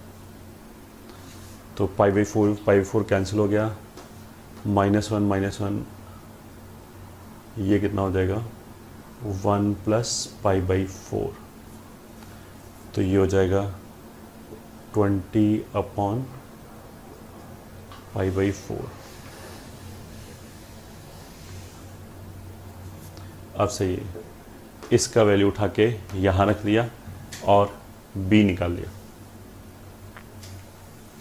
ठीक है। क्वेश्चन नंबर 5 में क्या बोला है, the cost of the fuel for running a bus is proportional to square of speed in kmph। तो मतलब cost of fuel is directly proportional to speed का स्क्वायर, मतलब कॉस्ट ऑफ फ्यूल बराबर some k times v square and it is 48 rupees per hour, मतलब ये वाला cost is 48 rupees per hour when speed is 20, तो k into 20 का square. तो ये तो बेसिकली प्रोपोर्शनलिटी कांस्टेंट निकालने के लिए दे रखा है 48/400। ठीक है, तो ये अगर ऐसे कैंसिल करेंगे तो 12/100।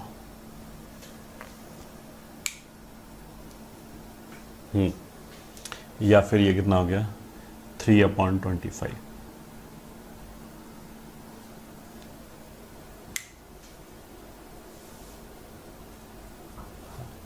थ्री अपॉइंट 25, तो this implies cost of fuel कितना हो गया 3/25 v square rupees per hour, ये हो गया। ठीक है, find the optimum speed if fix charges are इतना। ठीक है, अब again it is very important to understand कि हमें मिनिमाइज क्या करना है। अगर देखो स्पीड हमें मान लिया एक स्टेशन से दूसरे स्टेशन के बीच में जाना है, तो अगर हमने स्पीड वेरी किया तो जो टाइम है वो वेरी होगा, कभी ज़्यादा होगा कभी कम होगा। तो अगर हमने बोला कि कॉस्ट पर आवर मिनिमम करना है तो it does not make any sense. ठीक है, अगर मान लिया हमने कॉस्ट पर आवर मिनिमम कर लिया कि 1 घंटे में मिनिमम खर्च हो रहा है, बट ऐसा भी तो हो सकता है कि जो जर्नी है उसमें 100 घंटे लग जाएं, तो टोटल मिला के जो खर्चा है वो खूब आ जाए। Ultimately what we should be bothered about is कि जो टोटल कॉस्ट है वो कम आना चाहिए। ठीक है, तो टोटल कॉस्ट का डायमेंशन क्या होगा रुपीज़। ठीक है, यहाँ पे दो तरह का खर्चा है, एक तो 3/25 वी स्क्वायर, इतने रुपीज़ पर आवर तो फ्यूल कॉस्ट में खर्च हो रहा है। ठीक है, प्लस जो फिक्स्ड कॉस्ट है, फिक्स चार्जेस है, that is 108 rupees per our, इतने रुपीज़ पर आवर लग रहे हैं और हमें जो मिनिमम करना है वो रुपीज़ में आना चाहिए। उसका मतलब क्या है कि इसको जर्नी का जो भी ड्यूरेशन है, जो भी टाइम है, उससे मल्टीप्लाई करेंगे। वो टाइम कैसे निकालेंगे, जितना भी डिस्टेंस हमें ट्रैवल करना है डिवाइडेड बाई जो भी स्पीड है, ऐसे। तो हम v को अंदर ले गए, d का बेसिकली कोई रोल होगा ही नहीं, तो 3/25 v प्लस 108/v। यहाँ पे यू कैन सी कि अगर हम बहुत धीरे धीरे चलाएं तो ये वाले फैक्टर की वजह से कॉस्ट बढ़ जाएगा, खूब तेज़ चलाएं तो इस फैक्टर की वजह से कॉस्ट बढ़ जाएगा। तो इसी के बीच में हमें एडजस्टमेंट करना है कि हमारा खर्चा मिनिमम हो। ठीक है, तो टोटल कॉस्ट मान लिया t है as a function of v, आ जाएगा d times 3/25 v plus 108/v। तो मैक्सिमम मिनिमा के लिए t डैश v 0 होना चाहिए, तो इसका डेरिवेटिव कितना हो जाएगा 3/25 minus 108/v square, which will give you v square is equal to 108 into 25/3। तो 3 से अगर इसको कैंसिल करेंगे तो 36 आएगा। ठीक है, तो v कितना आ जाएगा 6 into 5 is equal to 30 kmph। मतलब ये हमारे लिए मोस्ट इकोनॉमिकल स्पीड होगा जिस पे सबसे कम खर्च हो रहा होगा। ठीक है, so this is the answer.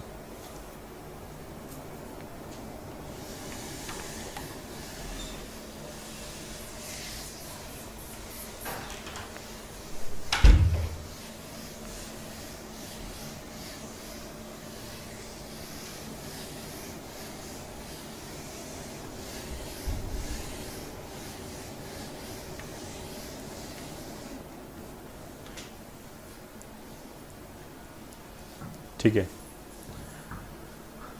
अब आगे चलते हैं।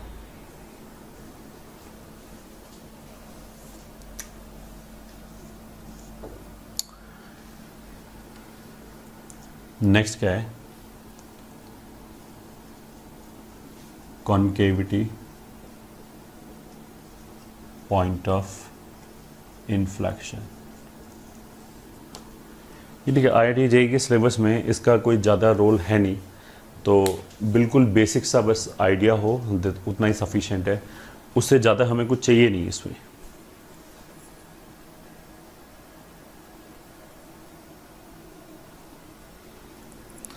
ठीक है, तो चलते हैं। First point, for a twice differentiable function f double dash x greater then 0 implies concave upwards।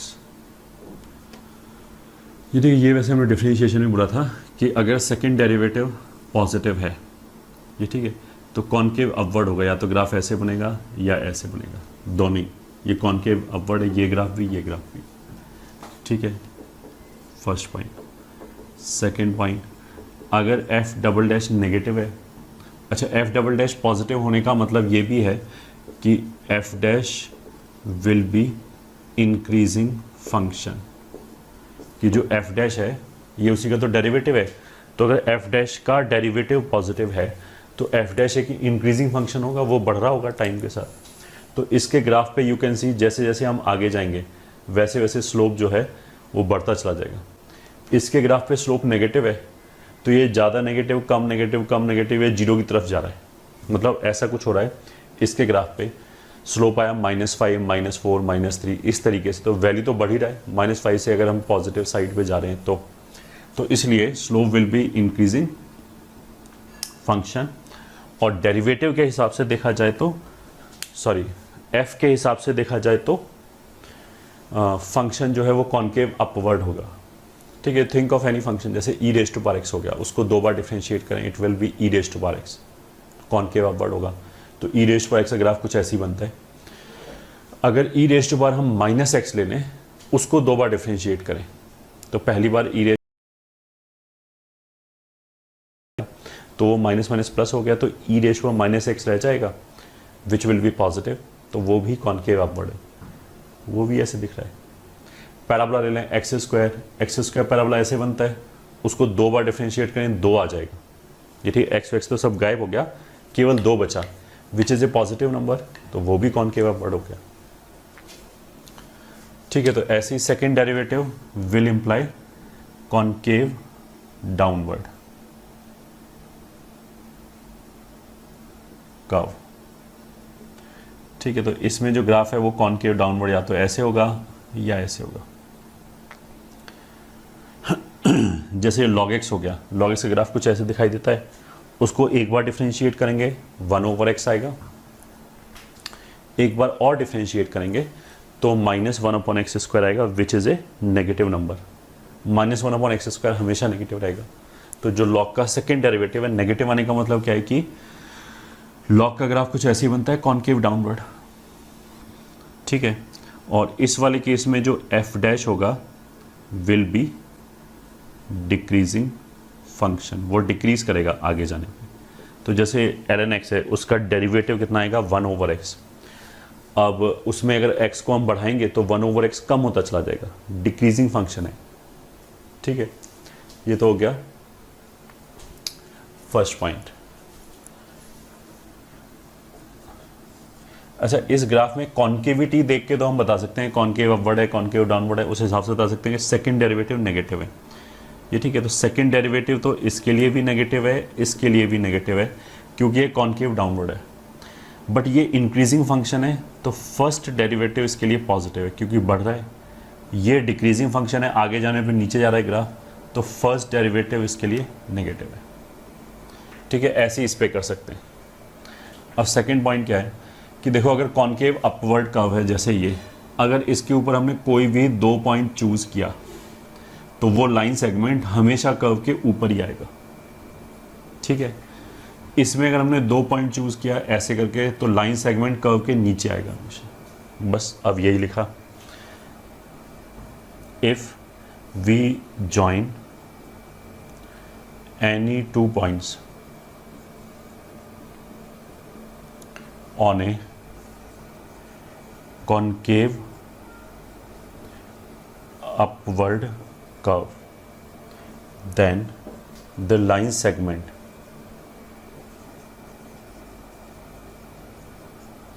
ये ठीक है, जैसे ये दोनों will lie entirely above the curve, ठीक है, इसमें इंटायरली बिलो द कर्व। अच्छा, जो टेंजेंट होगा, अगर हमने कॉन्केव अपवर्ड पे टेंजेंट खींचा तो वो टेंजेंट के ऊपर हमेशा कर्व आएगा, ये ठीक है। Also curve will always be above it's tangent, ये ठीक, केवल कॉन्केव अपवर्ड की बात हो रही है। कॉन्केव डाउनवर्ड में जो टेंजेंट होगा, कर्व हमेशा उसके नीचे ही आएगा, ऊपर नहीं आएगा।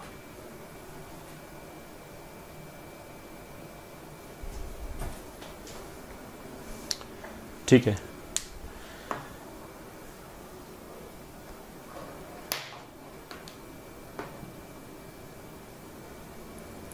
चलो अब आगे चलते हैं। पहले तो इसी के बेसिस पे देख लेते हैं।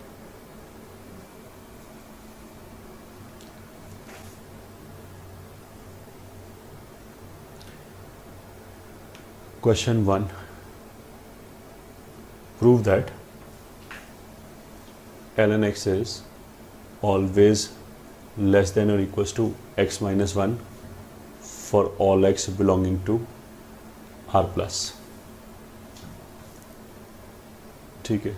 solution, y is equals to ln x, this implies y dash is equals to 1 over x, this implies y double dash is equals to minus 1 upon x square, this implies ln x is concave downward,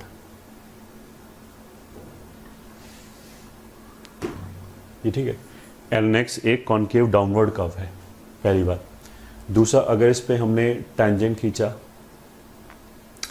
तो y is equals to ln x, derivative ये हो गया, तो at x is equals to 1 y dash कितना हो जाएगा 1, तो this implies equation of tangent at x is equals to 1 आ जाएगा y माइनस 1 बराबर slope times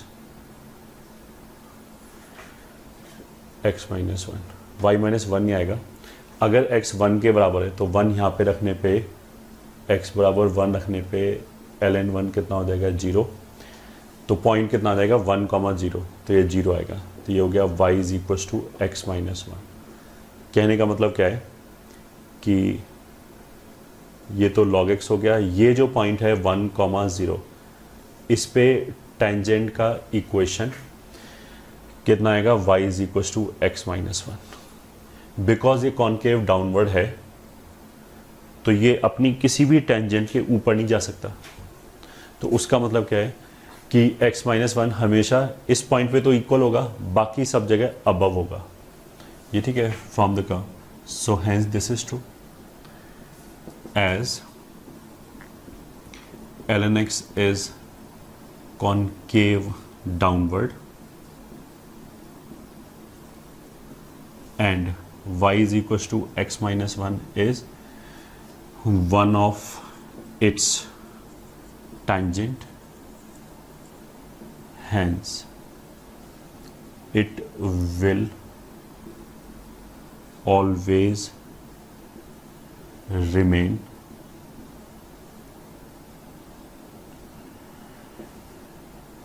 below the line, ठीक है, हमेशा ये क्या आएगा, लाइन से नीचे आएगा। Question 2, if a comma b belongs to 0 से pi, then prove that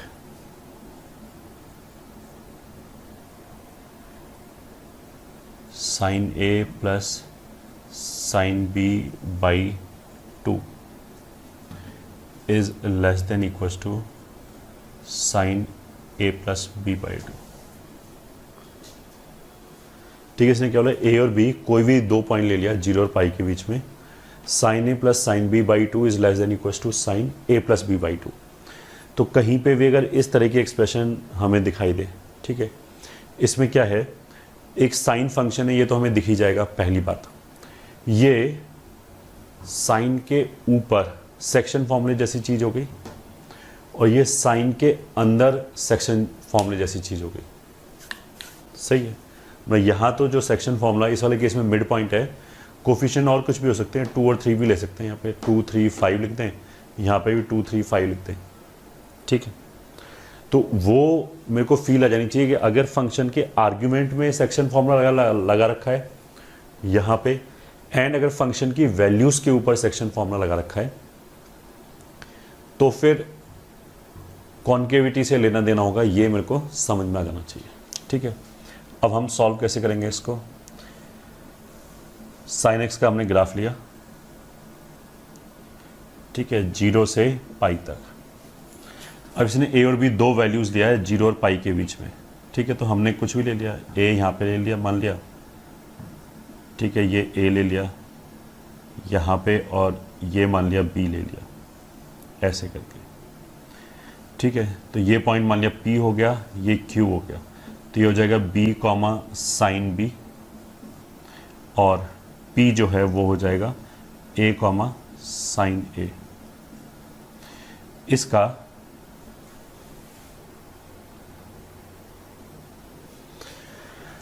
मान लिया यहाँ हमने मिड पॉइंट लिया एम और उससे एक वर्टिकल लाइन ड्रॉ किया और जिसने कर्व को वापस कट किया M1 पे। ठीक है, तो M जो होगा वो तो ऑफ कोर्स हो जाएगा a plus b by 2 and sine a plus sine b by 2। ठीक है, दोबारा क्या किया हमने इसने बोला कि a और b 0 और पाई के बीच में, तो हमने साइन एक्स का ग्राफ खींचा। पहली बार साइन एक्स का क्यों खींचा, इस साइन को देख के। फिर हमने ए 0 और पाई के बीच में 2 पॉइंट लिए a और b, उनके करस्पॉन्डिंग साइन के ग्राफ पे 2 पॉइंट आ गए, a comma sine A, b comma sine B. इन दोनों को ज्वाइन करने वाली लाइन, अब मतलब साइन वाइन 1 मिनट के लिए भूल जाओ, 2 पॉइंट दे रखे हैं, a comma sine A, b comma sine b, x1 y1 and x2 y2। तो उसका मिड पॉइंट क्या हो जाएगा, x1 plus x2 y2, y1 plus y2 y2। यहाँ तक ठीक है। अब जब हमने एक वर्टिकल लाइन खींचा तो इस वर्टिकल लाइन पे x कोऑर्डिनेट तो सबका सेम आएगा। तो अगर हम m1 की बात करें तो m1 का x कोऑर्डिनेट तो यही आएगा जो m का आ रहा है, a प्लस बी बाई 2। बस अंतर क्या होगा कि ये ग्राफ है y बराबर साइन एक्स का, तो ये पॉइंट ग्राफ के ऊपर लाई कर रहा है, फंक्शन के ऊपर लाई कर रहा है। तो अगर x का value a plus b by 2 है तो यहाँ से y का वैल्यू कितना हो जाना चाहिए, sine a plus b by 2, ये हो जाना चाहिए y का वैल्यू। ठीक है, नाउ यू कैन विजुअलाइज कि a और b को तुम कहीं पे भी लो, कैसे भी लो, जो भी ये 2 पॉइंट आएंगे p और q, ये ठीक है, 0 और पाई के बीच में साइन कॉन्केव डाउनवर्ड है। तो कॉन्केव डाउनवर्ड कर्व पे कोई भी 2 पॉइंट लिया, उनको ज्वाइन करने वाली लाइन हमेशा कर्व के नीचे रहेगा। तो ये पूरा लाइन हमेशा साइन एक्स के नीचे रहेगा, मतलब m हमेशा साइन के नीचे रहेगा, लाइन सेगमेंट पूरा नीचे रहेगा। तो इसके ऊपर जितने भी पॉइंट है वो नीचे रहेंगे कर्व के। m हमेशा कर्व के नीचे है और m1 कर्व के ऊपर है। तो इसका मतलब क्या हो गया कि m1 का y कोऑर्डिनेट m के y कोऑर्डिनेट से ज़्यादा होगा। ये ठीक है, clearly y_m1 will be greater than equals to y_m।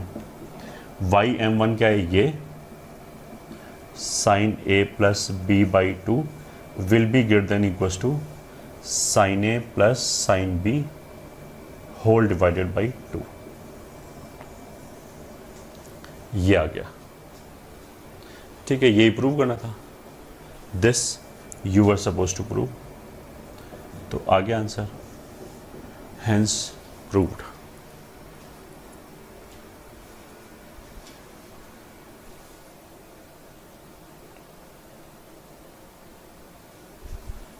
ठीक है, तो एक ये छोटा सा एप्लीकेशन हो गया कॉन्केविटी का, कि कॉन्केविटी को यूज़ करके हम कैसे कुछ इनइक्वालिटीज़ प्रूव कर सकते हैं।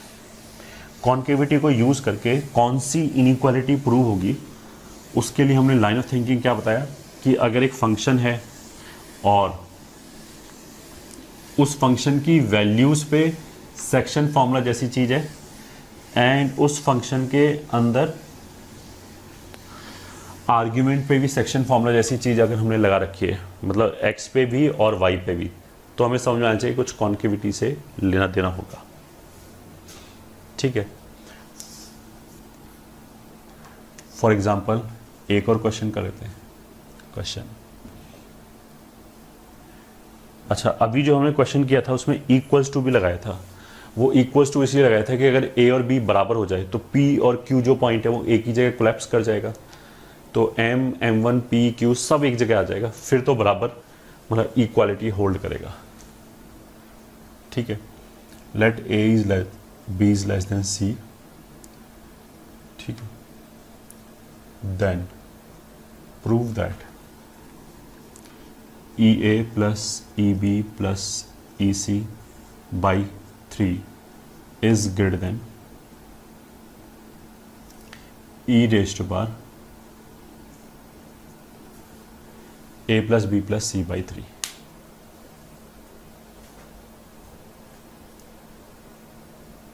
ठीक है, ये प्रूव करना है। तो यहाँ तो देखो E raised to power X में ये Y की वैल्यूज़ है 3 जगह पे, उसके ऊपर ये सेक्शन फॉर्मूला टाइप चीज़ हो गई।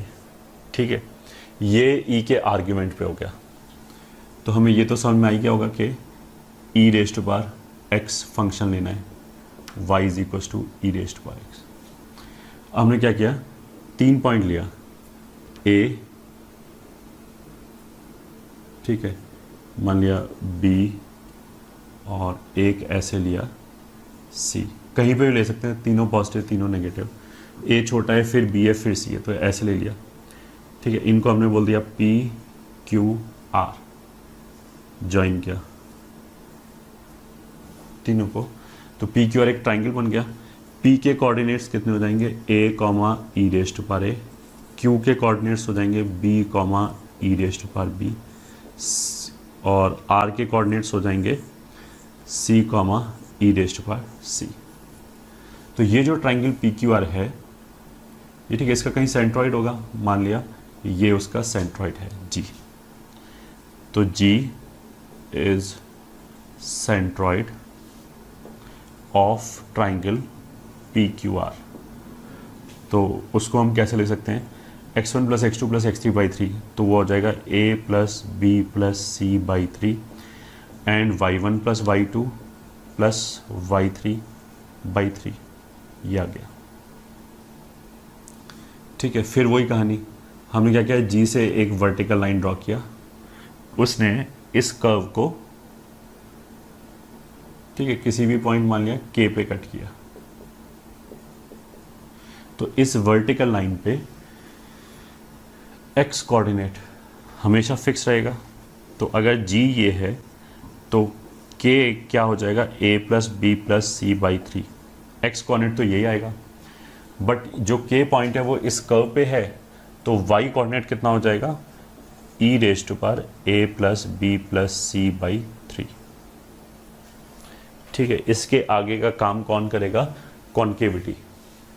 ई रेज टू पावर एक्स जो कर्व है वो कॉन्केव अपवर्ड है, तो इसके अंदर हमने किसी भी 2 पॉइंट को ज्वाइन किया तो वो जो लाइन आएगा वो कंप्लीटली कर्व के ऊपर आएगा।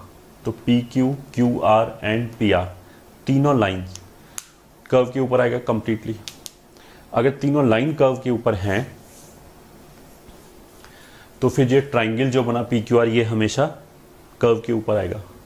ट्राइंगल कर्व के ऊपर आया एंड जो सेंट्रॉइड है वो ट्राइंगल के अंदर आता है, तो पक्की बात है कि centroid will be above the curve. कहने का मतलब क्या है कि पॉइंट कैसे भी लो, जी हमेशा के से ऊपर ही आएगा। ठीक है, तो फिर वही लॉजिक कि y coordinate of g will be greater then y coordinate of k।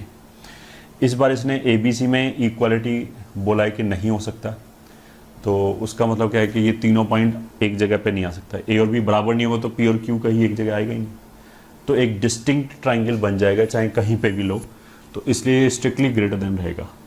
ठीक है, y कोऑर्डिनेट ऑफ g क्या है, ये e raise to power A plus e raise to power B plus e raise to power C by 3 is greater than, ये हो जाएगा A plus B plus C by 3। ठीक है, यही हो गया हेंस प्रूफ। ठीक है, ये था हमारा कॉनकेव अपवर्ड और डाउनवर्ड का कॉन्सेप्ट। अब मान लिया एक का वैसा है कि जो कॉनकेव अपवर्ड भी है एंड डाउनवर्ड भी है। तो मान लिया वो पहले कॉनकेव अपवर्ड चला है, फिर एक पॉइंट के बाद वो कॉनकेव डाउनवर्ड हो गया।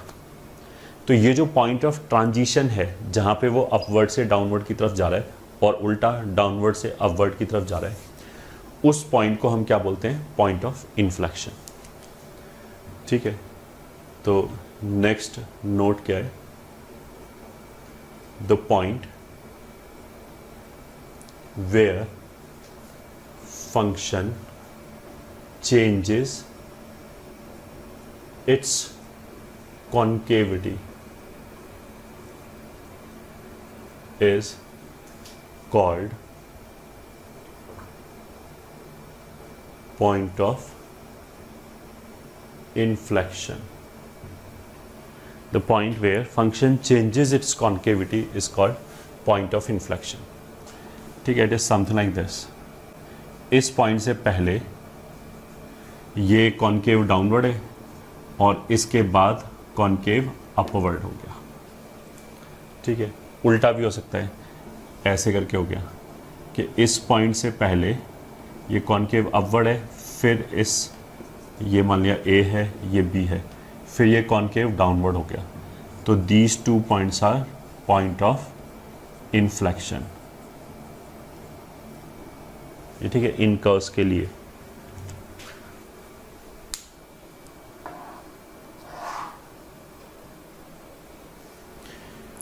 अब देखो, अगर हम इनके ग्राफ को विजुलाइज करने की कोशिश करें तो कॉनकेव डाउनवर्ड पे हमने क्या बोला था? कॉनकेव डाउनवर्ड पे स्लोप क्या होता है?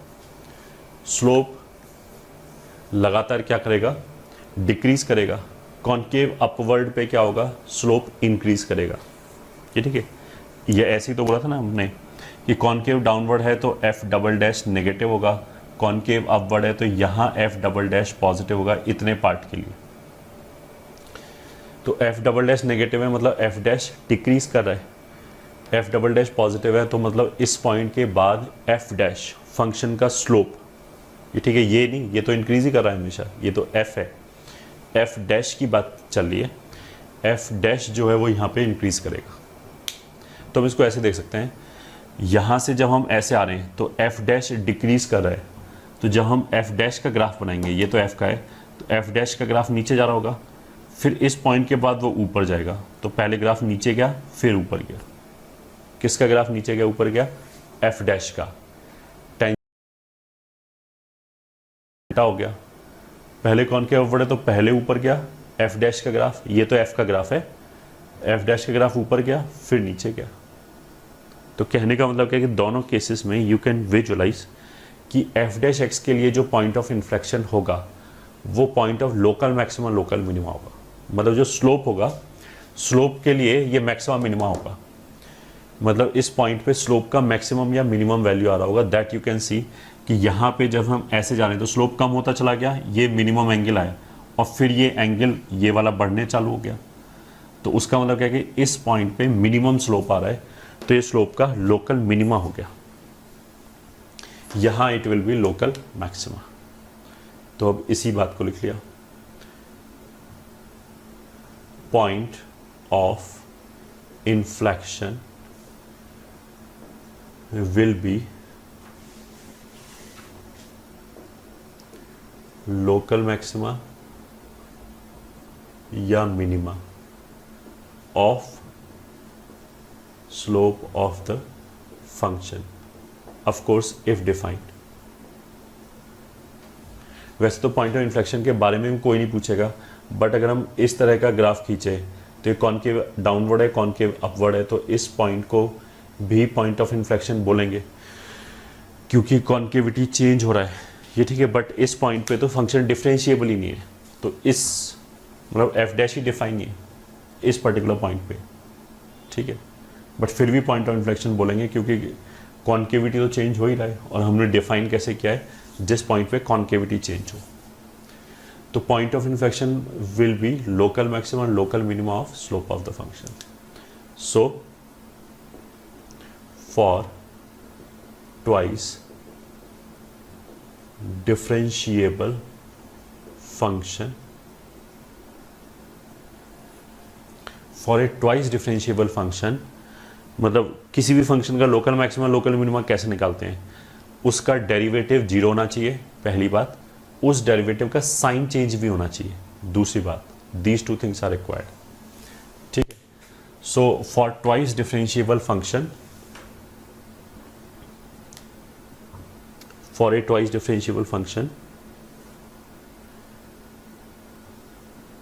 at point of inflection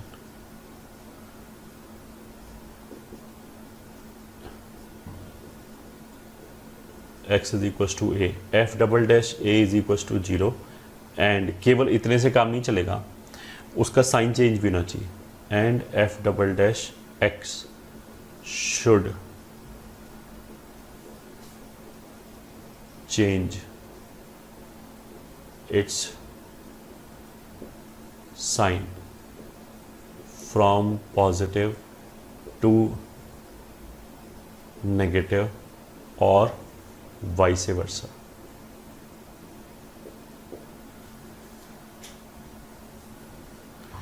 ठीक है, पॉइंट ऑफ इन्फ्लेक्शन निकालने के लिए ये होना चाहिए। तो question 1, find point of inflection of the functions। ठीक है, ए पार्ट y बराबर cos x, B part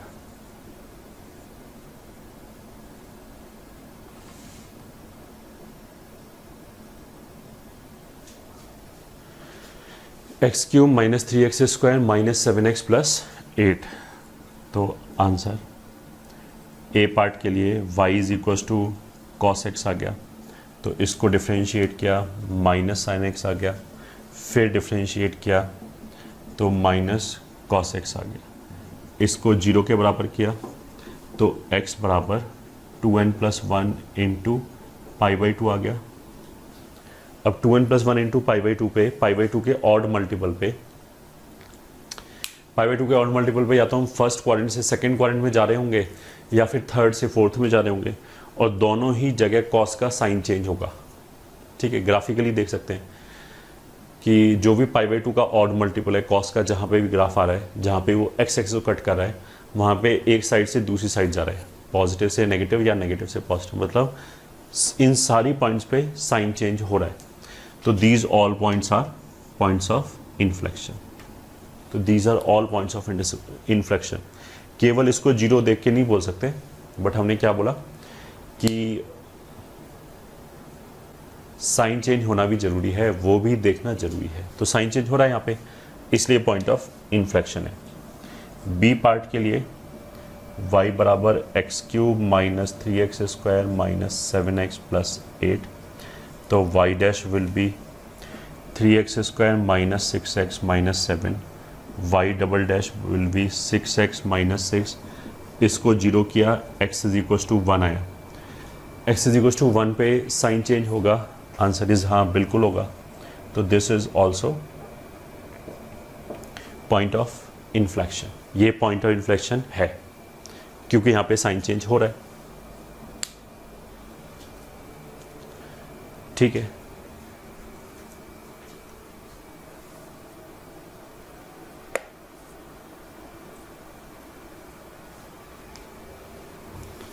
cubic जो होगा, अब उसमें हम ये बोल सकते हैं जो क्यूबिक है that will always be point of inflection, that will always have one point of inflection, क्योंकि क्यूबिक को डिफरेंशिएट करेंगे एक लीनियर इक्वेशन आएगा, तो लीनियर इक्वेशन जीरो होगा। ये ठीक है, लीनियर इक्वेशन को तो हमेशा ही रूट आएगा, प्लस उसका रूट पे साइन चेंज भी होगा, तो इसलिए आंख बंद करके बोल सकते हैं क्यूबिक में तो हमेशा ही एक पॉइंट ऑफ इन्फ्लेक्शन आएगा।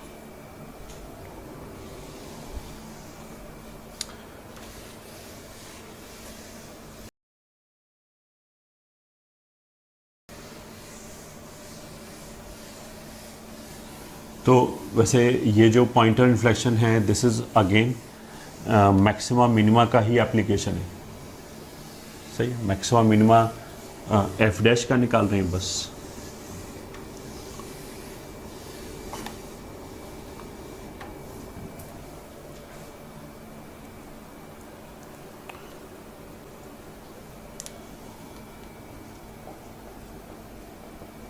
proving, solving inequalities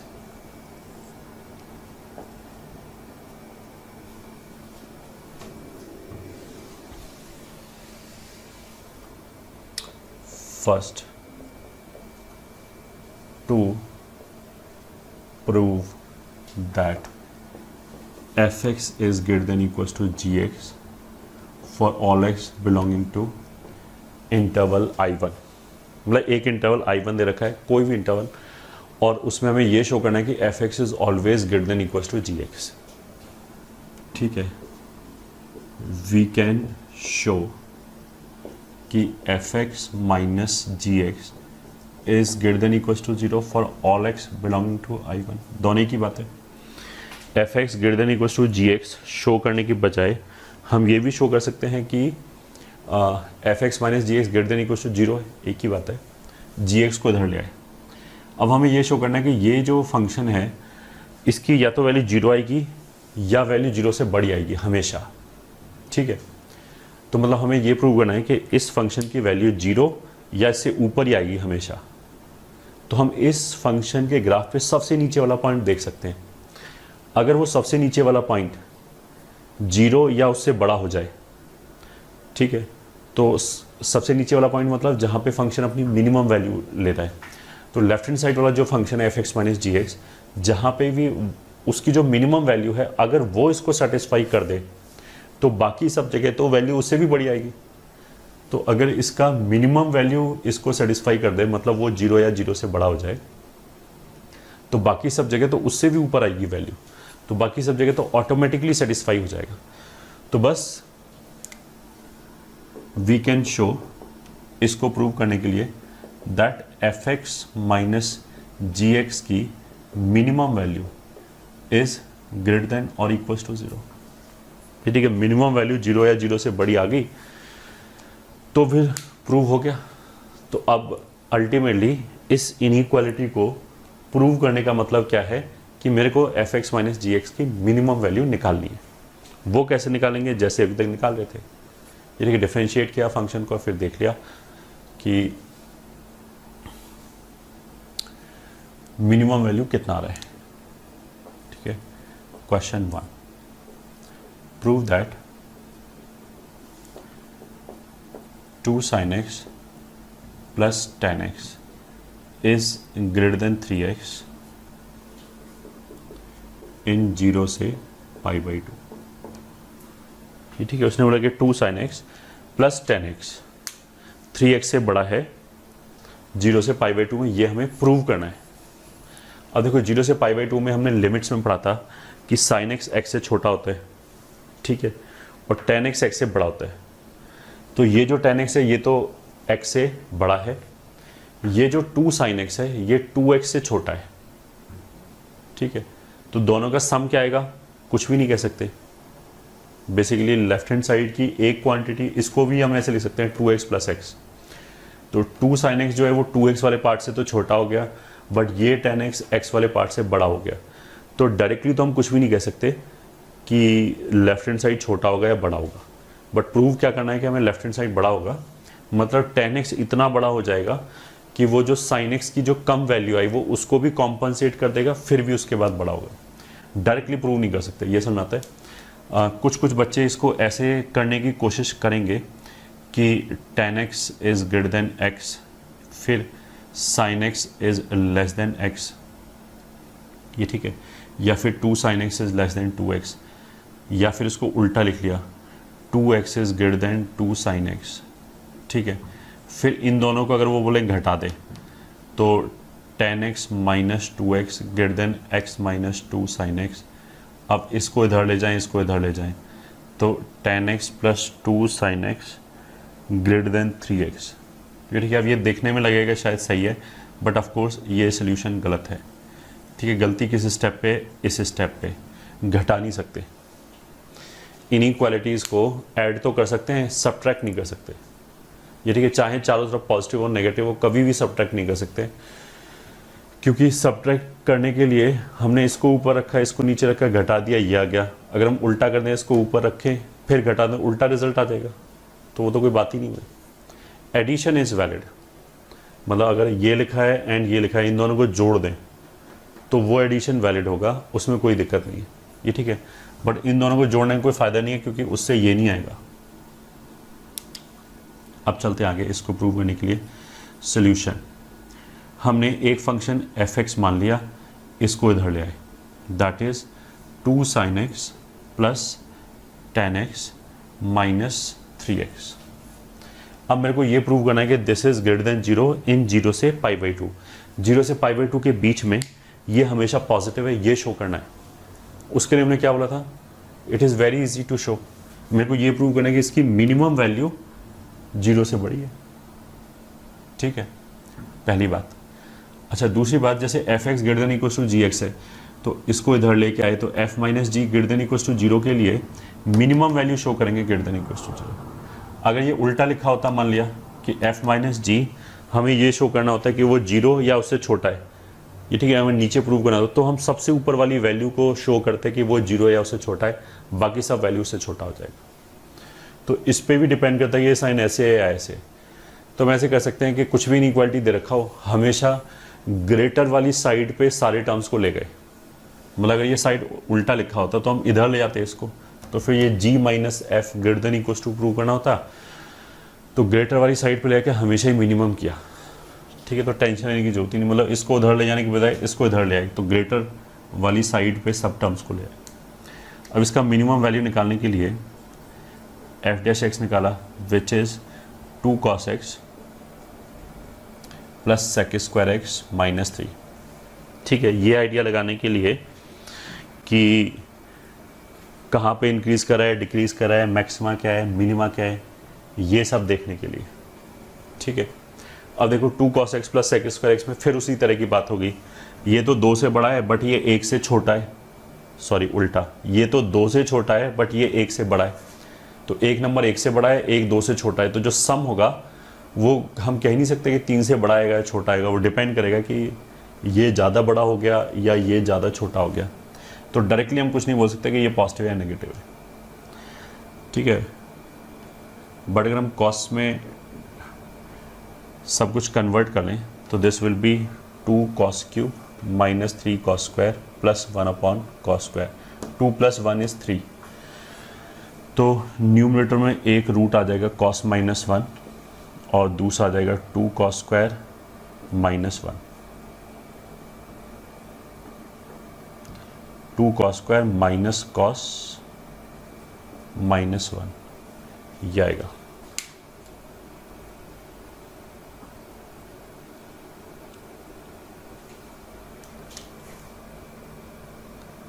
सॉरी, ये आएगा, ठीक है। अब ऐसा लिखने से दिख जाएगा हमें, दोनों को पलट दिया, इसको लिख लिया 1 माइनस कॉस, इसको लिख लिया 1 plus cos minus cos square upon cos square. 1 minus cos positive होगा, कॉस 1 से बड़ा थोड़ा ना हो जाएगा। और इसमें हम ऐसे ही देख सकते हैं 0 और π/2 के बीच की बात चल रही है, तो कॉस पॉजिटिव है, फर्स्ट क्वाड्रेंट है, तो 1 माइनस कॉस स्क्वायर ये पॉजिटिव होगा, उसमें कॉस और जोड़ दिया तो और पॉजिटिव हो गया। तो इस फॉर्मेट में लिख के हमें दिख जाएगा कि ये 0 से बड़ा है। अगर ये 0 से बड़ा है f डैश, तो उसका मतलब क्या है कि f इंक्रीजिंग फंक्शन है, ठीक है। सो दिस इम्प्लाइज अगर हमने x लिया 0 से बड़ा, ठीक है, 0 से बड़ा बट π/2 से छोटा, 0 और π/2 के बीच में लिया, तो f(x) will be greater then f(0), क्योंकि इंक्रीजिंग फंक्शन में यही होता है ना कि अगर हम दोनों तरफ वो फंक्शन लें या फिर हटाएं तो इनइक्वालिटी का साइन सेम रहेगा। तो अगर x ग्रेटर देन 0 दे रखा है, हमने दोनों तरफ f ले लिया, तो इनइक्वालिटी का साइन सेम रहेगा।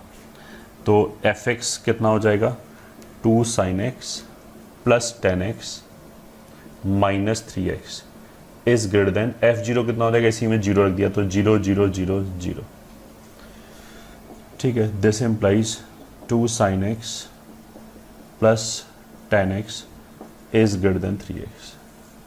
यहाँ पे तो बेसिकली हमने मिनिमम वैल्यू निकाला नहीं, हमने सीधा सीधा मोनोटोनिसिटी यूज़ कर लिया। अदरवाइज हम ऐसे बोल सकते थे अगर f इंक्रीजिंग है, ठीक है, तो फंक्शन इंक्रीजिंग है तो सबसे छोटा वैल्यू कहाँ आएगा, सबसे पहले। तो जो सबसे पहले है इस डोमेन में वो 0 है, तो सबसे छोटा वैल्यू कहाँ पे आएगा, 0 पे। तो 0 पे भले ही इंक्लूड नहीं कर रखा हो तो कोई बात नहीं, लिमिटिंग वैल्यू निकाल लिया। 0 पे इसका लिमिटिंग वैल्यू कितना आएगा, 0 0 0। तो सबसे पहले जो वैल्यू होगा वो 0 से बड़ा होगा, या अगर हम 0 पे क्लोज लगा लें तो 0 के इक्वल होगा, और हमें 0 से आगे जाना है, तो 0 से आगे जाएंगे तो वैल्यू बढ़ जाएगा, तो पॉजिटिव हो जाएगा। तो ये हो गया, हेंस प्रूव्ड।